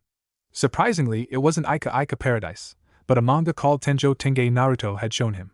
Sure, it didn't have the gratuitous nudity that his previous books had had, but it came close. Diversity was the spice of life after all. While Shirane Genma and Gekka Hade kept Guy from murdering his eternal rival, Sarutobi asked the remaining jounin if any had any more genin who hadn't already taken the exam. No one answered, so Sarutobi began to close the meeting. Alright then. 13 new genin shall enter the chunin exams this year. Let us hope they make Konoha proud. Sarutobi exclaimed. Kurenai gave a start. 13? Hokage-sama, I thought there were only 12 in the teams this year. That is true, Kurenai. However, I have recently elected a lone genin myself that I believe shows potential. He has not had a team, but has qualified and passed the academy and his sensei's test. Because of a recent mission, his teammates were killed, and he was the only one left from the ordeal. Sarutobi explained. Kakashi's lone eye narrowed. What is the name of this lone genin? Sarutobi gave a long tug on his pipe. Mohiryu. Meanwhile, 3 genin most of us know quite well were busy training. Hey, did you hear? For the first time in years, 3 rookie genin teams are going to take the chunin exams? A green-clad boy remarked. A girl in pink who looked a bit like a certain Street Fighter 2 character grinned viciously. Faye. It's probably just some jounin rivalry that's going on. I don't think so. One of the teams is taught by that Kakashi. The green-clad boy continued. Hataki Kakashi? Really? The girl asked as she let forth a kunai. Both of her male teammates gave a mental wince when they saw what part of the anatomy the girl had been aiming at. Still a meditating boy and the last of the team mused. You can't help but feel sorry for them. The day of the exam had finally arrived. As instructed, all 3 members of Team 7 had gone to the academy, and were startled to see the amount of genin that were in the waiting room. Noticing a genjutsu over the stairwell which they were supposed to go through, the 3 went forward, noticing a team getting knocked away from 2 men who seemed to be exam veterans. Sasuke walked forward and opened his mouth as if to spoil their surprise genjutsu, but Naruto put a hand over his mouth. Signaling him to be quiet, Naruto pointed at himself, then his teammates, then the door as if to say he had the matter in hand. Slightly disgruntled, Sasuke nodded, and for the first time he could remember, Naruto took off his ever-present sunglasses. He was hoping for a quick look at the boy's eyes, but after only 3 seconds, they were back on. The 2 troublemakers, in the meantime, looked dazed and mechanically moved aside. The kunoichi who had been knocked aside had hearts in her eyes, her teammates' eyes also looking dazed, and Sakura gained a small look of jealousy. Nonetheless, Naruto seemed not to notice, and motioned for his teammates to continue. After passing a few doors, they came across their erstwhile sensei, Kakashi. He gave a smile as if pleased. Good, you all came. If you hadn't, you would have failed this exam at once. Groaning at Kakashi's perverse sense of humor, Naruto spoke. Teamwork again, a sensei? Right. Now go on, we don't have all day, you know. The 3 genin walked forward, confident, proud, and ready for whatever they might face. Or so they thought. As Konoha's Team 7 stepped into the waiting room for their first exam, it soon became apparent that they were in for a tougher time than they had thought. A lot of the potentials turned and gave them menacing looks, but the 3 could tell that if they were stooping to such measures, these genin weren't worth much. It was the ones that appeared bored or uninterested that worried Team Naruto. After months of working with their student teacher, Sasuke and Sakura had picked up on a subtle method of sensing ability within ninja. Admittedly, it wasn't perfect, but it usually was a good gauge of an approximate amount of strength. Using even just a small amount of this ability at all a time allowed them to distinguish between various types of ninjutsu and was useful for seeing through genjutsu. So it was with no small surprise that they sensed several teams other than those Team 7 was familiar with that held no small amount of power. Near the center was a team from what seemed to be Senegakure, a boy wearing kabuki face paint, a blonde girl with a gigantic fan strapped to her back, and a small boy with a gourd on his back who looked as if he hadn't slept in years. Surprisingly to Sasuke and Sakura, they could tell that the little one was the strongest of them. Another powerful team looked to be from Mist. As was typical of Miss Shinobi, all 3 team members used blades. One of them, a boy, was tall and had white hair. He looked somewhat surly and his demeanor reminded Team 7 of Sasuke before his days with Naruto and Sakura. The girl with them, a blonde, carried a massive battle axe and wore high-heeled white boots. The one who seemed to be their leader, and who emanated the most power, was small but had an aura of menace around him. The small boy's hair was blue, unusual even for the ninja world, and was dressed in a bizarre garment made of crimson. His weapons were 2 twin-bladed swords. His emerald eyes scanned the crowd as if a predator was trying to decide who the most satisfying prey to go after was, and even Naruto was unnerved by him. Sasuke noticed one nin from Kumogakure who seemed to stand out as well. Although his teammates didn't seem special, the one in front had a manic grin on his face. Although one often saw strange looks on ninja, this one was especially odd-looking with hair the color of midnight with a white streak in the middle looking as if he had just been shocked by a bolt of lightning. The boy didn't seem to notice him though, but the Kumo nin was pointedly looking at the backside of one of the older kunoichi. A team from grass looked pointedly Sasuke's way, and though he didn't sense a strong power from them, something seemed off about them and made sure to keep an eye on them as well. Possibly the strangest of them all though was a small, white-haired genin who wore a dark green flak jacket similar to those worn by Chunin, a pair of combat boots and oddly, a pair of beige khakis. What made Naruto gasp however, was that the boy sported sunglasses and looked like a spitting image of his guardian, Muhitatsu. Out of nowhere, Naruto abruptly felt a small body glomp him, and a squeal being let out. Naruto-kun! Why didn't you tell us you were here? Yamanaka Ino hugged the student teacher affectionately and a wee bit uncomfortable, Naruto gently lowered her away. We just got here Ino-chan, scoping out the competition and all that. Well, you should make sure not to count us out. Teammate had come up as well, and Naruto gave his friends a warm smile. Hinata was still a bit shy, and quietly asked how he was. Hinata-chan, we just saw each other yesterday. I'm still fine. Naruto chuckled. As Hinata blushed, a taller genin who wore glasses approached them. Hey, you little rookies should be more careful. Geez, screaming like a bunch of schoolgirls, the tall boy muttered. Who are you to say that? Sakura said, irritated. I'm Yakushi Kabuto, an exam veteran. I wouldn't go around being too much louder if I were you. Those guys from Hidden Rain have nasty tempers. In fact, said genin were glaring at the new rookie 9 and menacingly. Most of the rookies though just looked bored at this display and looked away. Kabuto smiled in a disarming fashion. Since I'm feeling especially charitable today, I think I'll help out you cute rookies. The bespectacled boy took out a pack of what seemed to be blank cards and spread a few in a single hand. These are my Nin Info cards. They contain information on nearly every participant in these exams, lovingly compiled by yours truly. I just put some chakra into the card, and the info you desire is shown. Naruto's eyes narrowed but didn't say anything. Sasuke stepped forward though, and so did Kiba. Do you have any information on Sabaku no Gaara? Kiba asked. Or Rock Lee? Sasuke said.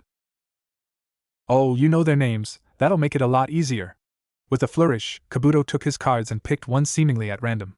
Gathering a small amount of chakra to his fingertip, Kabuto placed it upon the card and images and symbols appeared as if by magic. Rock Lee of Konoha. Teammates are Tenten and Hyuga Niji. Sensei is Mado Gai.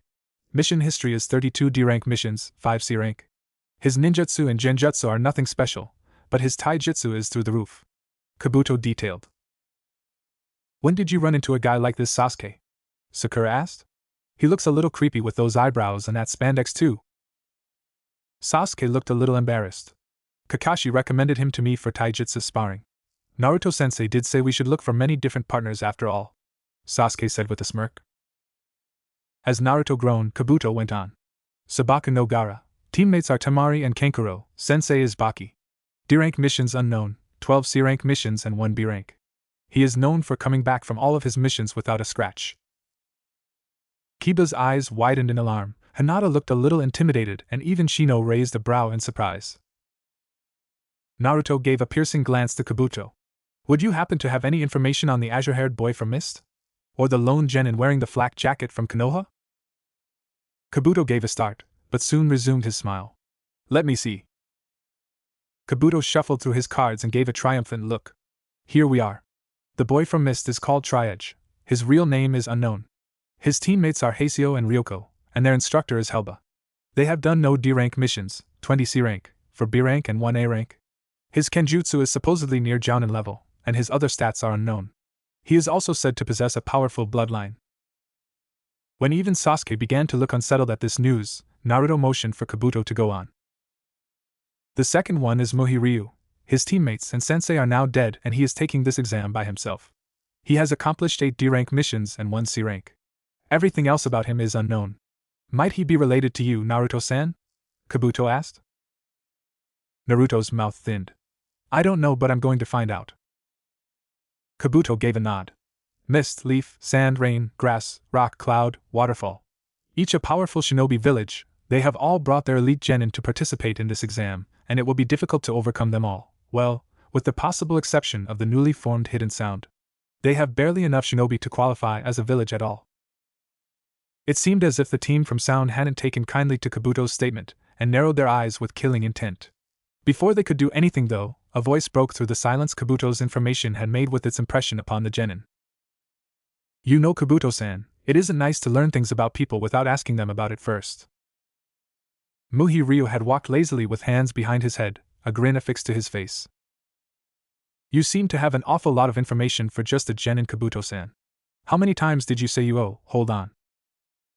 In what seemed a blink of the eye, Ryu had disappeared in a burst of speed. The next instant he was back. Sorry about that.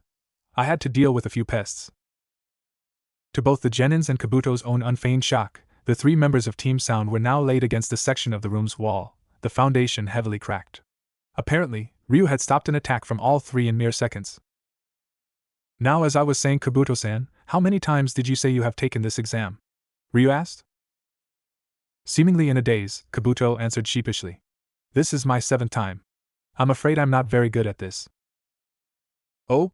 Surviving a dangerous exam like this is quite an accomplishment, especially 7 times. Why have you always failed? One would think with all that battle experience, you'd be a worthy chunin. Kabuto began to sweat just a little. I always am too exhausted to continue in the 3rd exam. I'm sorry, Ryu-san, but I don't really like to talk about my failures. Ryu waved at him as if to say the matter was forgotten. All right then. Just remember. Ryu used another burst of speed, appearing right in front of Kabuto with a menacing smirk. I know who you are, spy, he whispered. Kabuto desperately attempted to keep his cool, the only sign of his surprise a slight widening of the eyes. In the meantime, the Rookie 9 and the other genin teams were looking at the now cheerful Ryu with a mixture of fear and apprehension. Naruto, are you sure this guy isn't related to Tatsu-san? Chuji asked. I'm beginning to wonder that myself. The sudden quiet only lasted a few seconds as the doors slammed open loudly. A large surly-looking man and a group of similarly dressed people came out. All right, you worthless bastards. I'm Marino Ibiki, the first examiner. Follow me so we can begin. Ibiki glanced to his right. What happened to the team from Otogekure? You bastards weren't supposed to fight in here, Ibiki yelled. Ah, sorry, Ibiki-sensei, Ryu called out loudly. They were getting rowdy, so I stopped them before a nasty fight could break out. Ibiki looked at the sunglasses-wearing boy and gave a sneer. Well, don't let it happen again. If you pull another stunt in here like that, you're immediately disqualified. Hi, Ryu exclaimed cheerfully. Ibiki put his hand to his forehead in exasperation, and motioned for the examiners to get started. They all went around the room passing out papers with various numbers to the exam participants. The examiners motioned and told the participants to make their way into the next room, and many began shuffling forward in a huddled mass. As the various examinees settled down and sat into their assigned seats, most sat down nervously in anticipation. A few others, like Naruto and Sakura however, began looking at the questions and gained questioning looks on their faces. Ibiki stepped in front of the blackboard and opened his mouth to speak. Listen up, this shall be the only time I will explain how this first of the Chunin exams will work, Ibiki rumbled. This test is a written test, as you have probably noticed. The grading system will be explained shortly, Ibiki said as he turned to face the board. He began to speak again as he wrote the summarized version on the board. This test's grading system is based on a basis of penalization. You all start off with 10 points and each question that you get wrong will result in a subtraction of a point. Those who have no points are automatically disqualified. However, there is a catch. The people in the room were slightly confused by the grading system. There was something behind it. The genin waited patiently as Ibiki continued. The catch is, Ibiki continued, that cheating in any way, shape, or form will result in the automatic subtraction of 2 points from your score. That means that there is a chance that you will be disqualified before your test is graded. If you want to be Chunin, you must act like shinobi. Those who cheat unwisely will be punished. Also, one more thing, if one member of a team fails, the other 2 members automatically fail as well. Ibiki suppressed a smirk as he saw the panicked reactions of various examinees. He was surprised, however, to see that several of the genin only had pensive looks on their faces, rather than fear. Ibiki gave the 1-hour time limit, and the genin soon went to work. Naruto began to look at his test paper, going through each question. Question 1. If a shinobi throws a kunai at point A into a dead person's skull, would it have just as much effect on a ghost as a living target? Question 4. What was missing Nin Uchiha Itachi's favorite food? Question 8. Do you think legendary Sannin Tsunade's breast size is real? Why? Explain your answer and show your work. As Naruto looked at the bizarre questions, he slowly came to 2 realizations. The first was that no genin could possibly answer all of these questions. The second was that whoever had wrote this test was a total nut job. Muhitatsu gave a sudden sneeze. What the? I never get sick, it's impossible. Kid must be talking about me again. Well, just wait until he gets home. For some reason, Naruto's thoughts were interrupted by a shiver running up his spine. He shook it off and resumed his train of thought. Act like shinobi must not get caught cheating, that's it. It's obvious, this is an information gathering mission in which we help teammates too. We have to conceal our cheating methods to gather information, like in a real information gathering mission. Excitedly, Naruto clasped his hands together, and seemed like he was beginning to meditate, similar to his posture on the day he had changed Sakura. A dark purple aura was beginning to manifest itself around him, and both examinees and examiners alike were befuddled at his posture. After about 5 minutes, the aura began to subside and Naruto seemed to have woken up from a trance. As if given a sudden jolt to his system, Naruto quickly and methodically began writing down answers. He finished and gave a smug smile. Despite the examiner's best efforts, they hadn't actually seen him cheat, so they couldn't penalize him. Naruto began to glance around, looking to see who else had understood the solution. Thankfully, it looked as if his teammates had understood quite well. Sakura had evidently already finished, and was now attaching chakra strings to Sasuke. As she pulled on his arms, one would see the 2 moving simultaneously at an almost impossible rate. In the meantime, Hinata and her cousin Niji were using their clan's vaunted Byakugan to see through people and observe test answers. Tenten used a handy ability of chakra strings and mirrors to get the answers to both her and her teammate Rock Lee. The red-haired boy from sand seemed to have formed an eye out of sand and was looking over answers. Ino, Shikamaru and Chuji were using their family skills to copy and obtain information, and Shino and Kiba used their respective familiars and companions alike.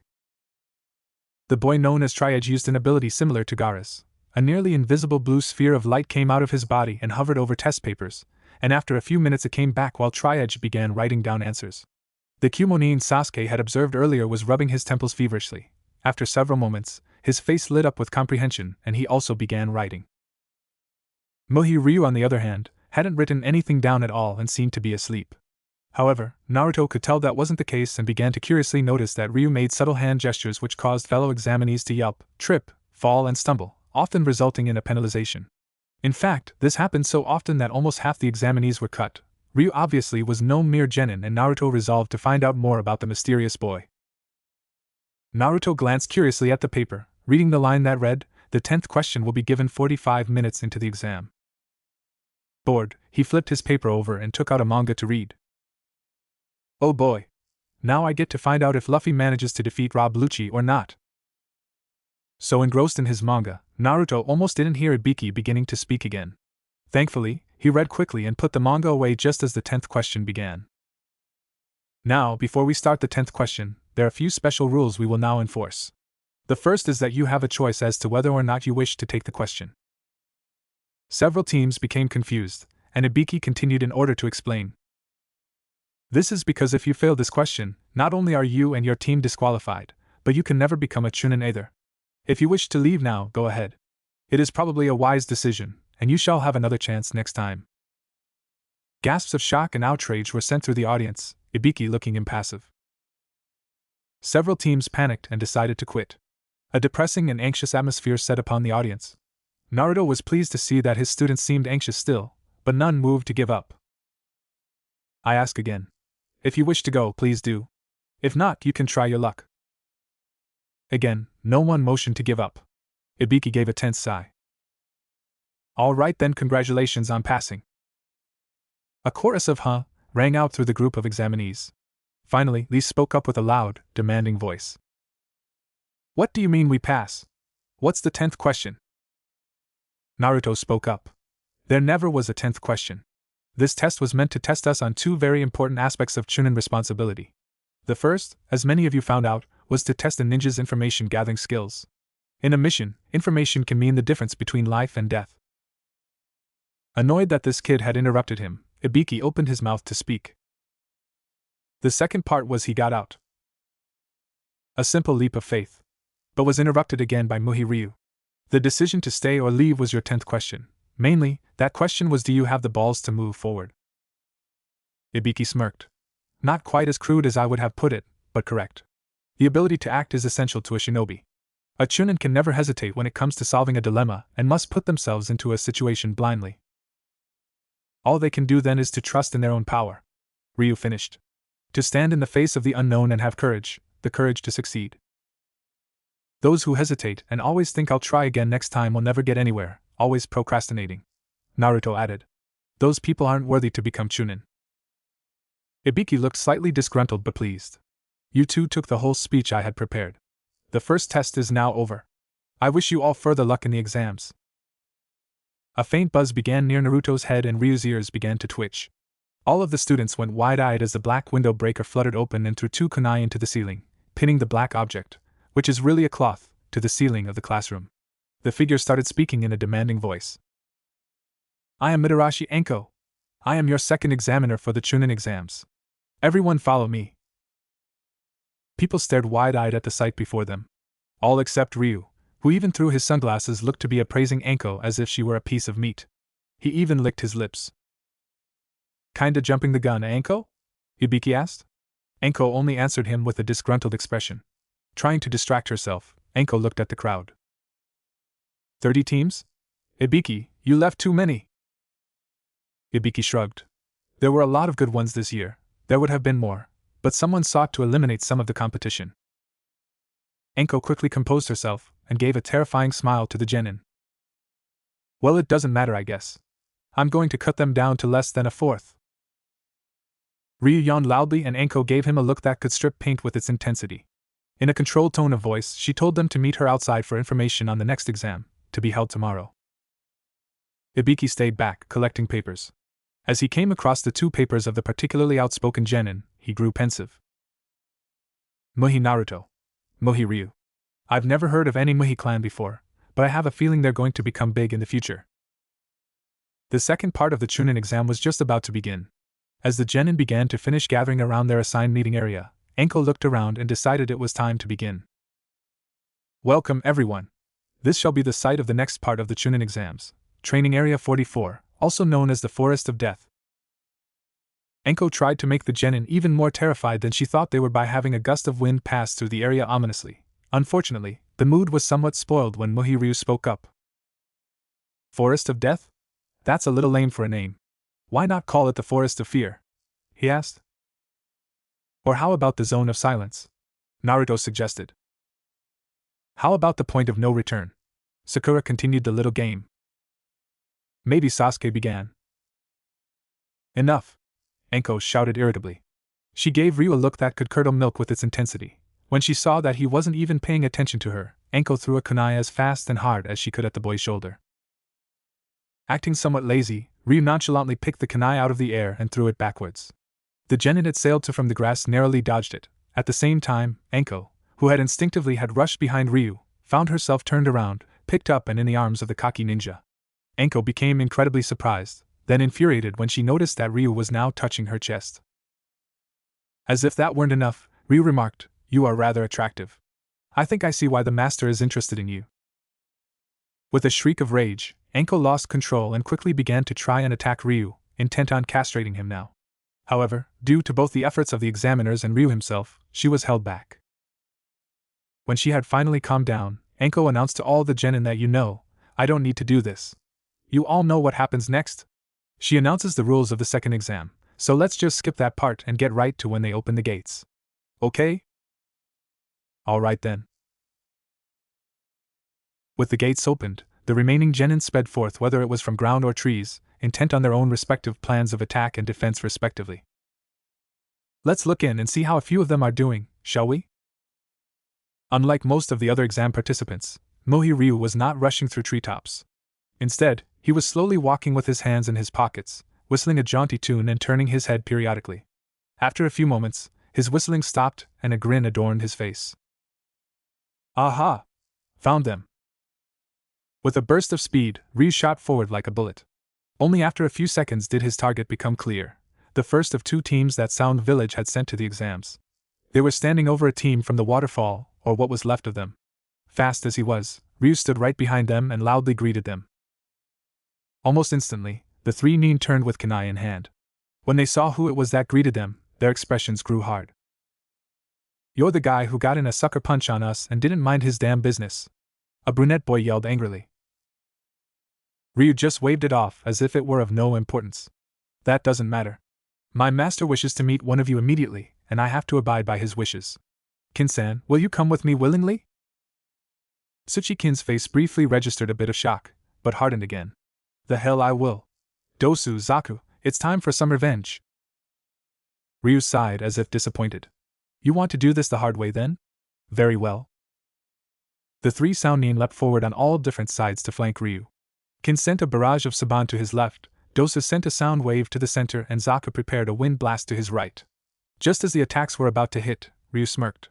All 3 attacks hit the ground and a small amount of earth was scattered in their wake. When the dust settled, they expected to see the boy at least unconscious if not dead. However, nothing but the earth remained. Looking for me? A voice said to the rear. Ryu almost instantly sent a back fist onto Dosu's sound amplifier, which caused the device to crack, with it destroyed a second later. Using his momentum, Ryu planted a roundhouse kick onto the sound nin and Dosu was sent sailing into several trees. While Kin was still paralyzed with fear and surprise, Zaku immediately tried his wind-blasting arms. Ryu, however, was not to be denied, and quickly got Zaku into an arm lock. You're quite proud of these arms, aren't you? Ryu said mirthlessly. He began to pull at the arms. No, wait, don't ahh. Zaku screamed as the white-haired boy broke his arms. Zaku collapsed with the pain. Still shocked, Kin never registered the nerve pinch which sent her into the land of dreams. Picking up the sound girl and draping her across his shoulder, Ryu snapped his fingers and a door appeared as if out of nowhere. Opening it, Ryu bowed to whoever was on the other side. Secondary mission successful for now, Master, Ryu said cheerfully. Thanks. Now please drop off the girl and go, Ryu, it's freezing out there, his master complained. Hi. Ryu closed the door that led to nowhere, and waited until it closed. He smirked. Body search. Ruffling through the unconscious bodies of Zaku and Dosu, Ryu discovered to his delight an earth scroll, the very scroll he needed to pass the exam. He also discovered, not to his delight, only ration bars for food. Ryu sighed again, and set off towards the tower, anxious for some real food. Mitarashi Anko had reached the tower only about 20 minutes after the exam began. She quickly and insistently grabbed some dango from the tower's food area, and made her way to the monitoring station. Many of the examiners looked to be amazed, and this quickly got Anko's attention. Not much phases an experienced ninja after all. Anko finally bit the bullet and asked what was going on. Of course, she said it in more vulgar terms, but you probably knew that. One of the examiners got out of his stupor long enough to respond. Anko-sama, it's unreal. Someone has broken the record for getting to the tower. Soon-to-be-dead examiner yelled. Anko shrugged. What's so unreal about that? Ninja villages have had to raise their standards sometime. Anko-sama, you don't understand. This examinee got to the tower by himself, in 10 minutes. Anko's eyes widened and her eyebrows shot up. She began to have a sinking suspicion about who it might be, but quickly tried to squash her fears. Then she seemed to realize something. Wait a minute, one person? Who was it? Anko asked in trepidation. It was Mohi Ryu, ma'am, the examiner answered. Anko's eyes began to smolder, and one of her hands began to clench. Let me see the tape, she hissed. Trembling in fear, the examiner hesitantly put the tape in at an empty monitoring station. Noticing the signs of incoming danger, the very instant the tape was in, the man vanished. In silence, Anko began watching the tape. Oh, it started out well enough. Ryu had arrived at the tower and took out his pair of scrolls, opening them simultaneously. A surprised examiner had congratulated Ryu, and awkwardly asked the arrogant genin what had motivated him to do so well. Ryu smiled and answered, "I heard you have jacuzzis here, and since I haven't had a good soak in a long time, I wanted to get here as soon as possible." Ryu turned to look at the camera and gave a small wink. Idly, Sandaime Hokage sat at his desk, looking forward to the Chunin exam finals when he had heard the loudest shout of feminine rage he remembered since the day his student Jiraiya had finally seen his other student Tsunade in the nude. A series of loud crashes followed, as well as several screams of pain. After a few seconds, Sarutobi could have sworn he had heard Kakashi remarking, "Remember, disable the beast. We need all the shinobi we can get." He sighed. Maybe I need to have a little talk with Ryu regarding the abuse of my ninja. While this was going on, Team 7 was figuring out their own best way to obtain an Earth Scroll for themselves. They had all agreed that they would only use Senjutsu in an extreme emergency. That being said, they had decided to conceal their chakra signatures and get to the tower on foot during the daytime while using the shadows to their advantage to stay out of sight. After about 6 hours, they would take a small rest and wait until night. Naruto would then scout the area, and after finding a suitable team, Naruto, Sasuke and Sakura would disable whatever team they had found and quickly grab their scroll. Team 7 had found it odd that they no longer felt the presence of the team from Otogakure, but decided that they were probably just far away by then. It was already reaching midday, and Naruto had suggested they rest. His teammates agreed, and soon they came across a small cave to use for shelter. They went in, and while his teammates unpacked their supplies, Naruto took out a few blank scrolls and his ink brush, beginning to work on something. Finally, night fell and Team 7 began to make their move as Naruto reported back from his scouting. Quickly and silently, the three spread out in a flanking position, each moving every few seconds or so as they moved forward. The three then came across a group of Cloud Ninja, and the chakra sense revealed that they weren't really anything special in case of trouble. Naruto glanced at Sasuke, then at Sakura intently. Both nodded, signaling that they were ready, and their leader signaled them to go. It was over almost instantly. Sakura apparently had been learning how to use Senbon needles, as one from her position plunged into her target's neck, disabling the nin but not killing him. At the same time, Sasuke had grabbed his opponent into a hold and clasped his hand over the boy's mouth. He gathered a small amount of chakra to his fingertips and performed a nerve pinch which quickly knocked the boy out. Naruto had probably gone with the simplest method of all, as he grabbed the girl of their team and force-fed her a sleeping draft. Naruto gave thumbs up to his teammates, who looked oddly pleased with their success. They each searched one of the nin, and to Team 7's relief, one of the Cloud Nins did have an Earth Scroll. Still keeping to the ground and its shadows, it took Team 7 almost 8 hours to get to the tower. While Sasuke and Sakura weren't happy about this idea at first, they realized how useful sticking to the shadows was after they spotted almost a dozen teams in the treetops that could have ambushed them. Just as dawn was about to break, Team 7 made it to the tower, breathing collective sighs of relief. A certain Snake Sannin was pissed, but we'll get to him later. Finally, at the entrance to the tower, Team 7 was puzzled as to what they were supposed to do with the scrolls. As they began to smoke, Sasuke yelled out, "Naruto, Sakura, open them!" Looking at Sasuke in confusion, his teammates nonetheless decided to go with this plan of action, simultaneously opening and throwing down both scrolls to the floor. A large amount of smoke erupted, and out of the shadows of this steam came Tatsu-sensei. Naruto yelled in joy as the form of his smiling sensei, Muhi Tatsu, came to greet them. "Hey there, little one." "Hello to you too, Sasuke," Sakura-chan, Tatsu greeted. "Tatsu-san," Sakura exclaimed, surprise in her voice. "I thought you weren't a ninja." Tatsu grinned. "I'm not. I just thought it might be a pleasant surprise for little one over there if I came to see his final exams." It took some doing, but Hokage-sama wasn't too hard to persuade. Naruto smiled but then frowned. "Tatsu-sensei, I thought I told you not to call me little one." Tatsu just smirked. Sasuke remained silent in awe. If it weren't for his chakra sensibility, he would have dismissed this man as weak. The sense said otherwise though, as this Tatsu had more chakra than even Kakashi-sensei. Tatsu clapped his hands together. "So, congratulations on passing the second exam, kids. Hokage-sama has asked that I relay a message to you." He pointed to the wall behind him. Trying to piece it together, Sakura began to read it out loud. If you have blank, then run through the field seeking strength. If you have blank, then look towards the sky for enlightenment. These are the attributes necessary for something something. What does that mean? Sakura asked.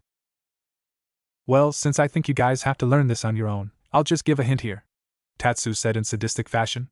2 of the words have to do with your scrolls.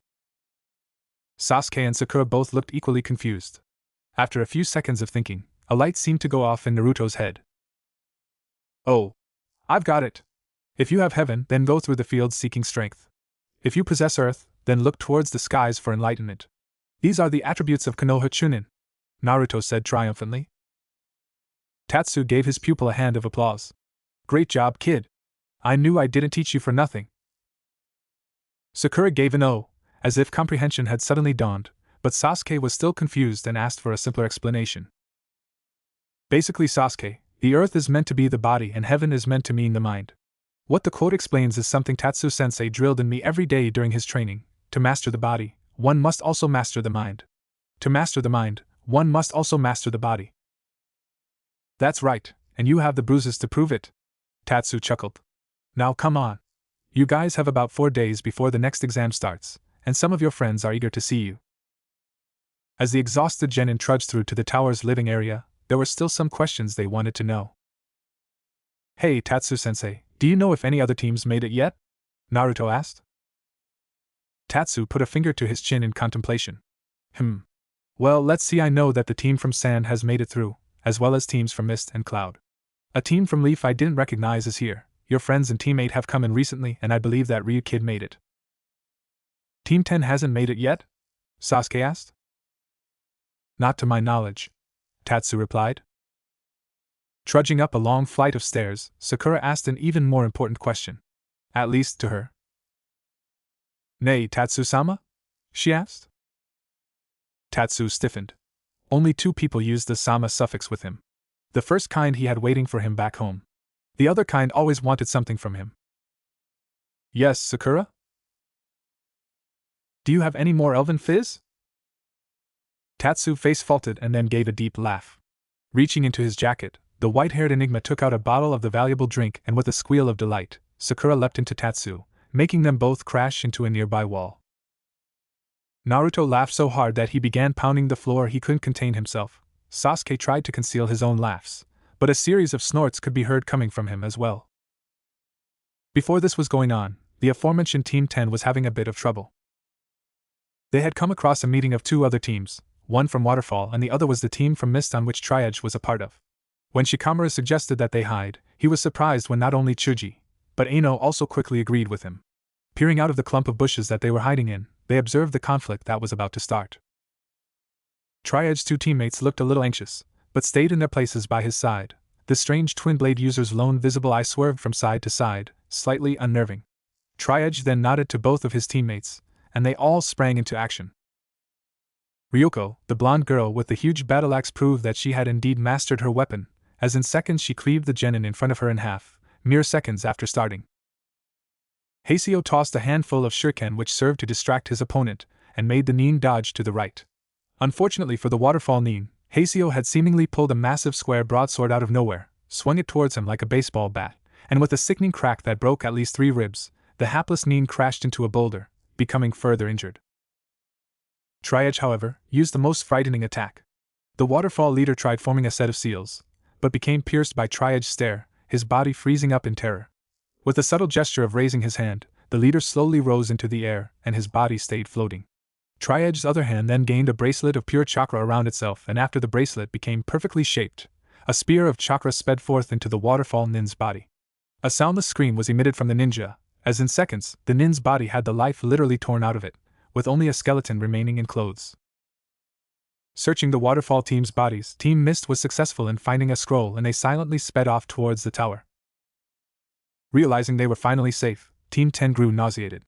The scroll could wait for a little while. A day or so earlier, Team Guy had decided to split up in order to scout the area.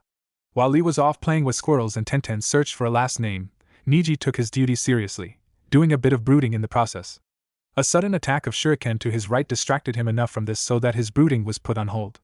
Niji activated his Byakugan and searched for the source. It turned out that the wild-looking Cloud Nin that Sasuke has noticed earlier in the exam was heading right his way with a sadistic smirk on his face. Jumping and swinging, the Kumonin landed right in front of him. Hyuga Niji, I wish to fight you, the Kumonin said simply. Niji got into the typical Juken stance and smirked. Very well. However, you should be warned, it is your fate to lose this fight, mister? The name's Raiden. Kumo no Raiden. And when I win, I'm going to show you that there's no such thing as fate, Raiden replied, with determination in his eyes. Raiden began by throwing punches and kicks left and right that seemed surprisingly sloppy, and which Niji dodged easily. Smirking, Niji went on the offense, just as Raiden finished a series of hand seals and put his fingers to his temples. Now the tables had turned. Raiden was now dodging the Juken as if it was nothing.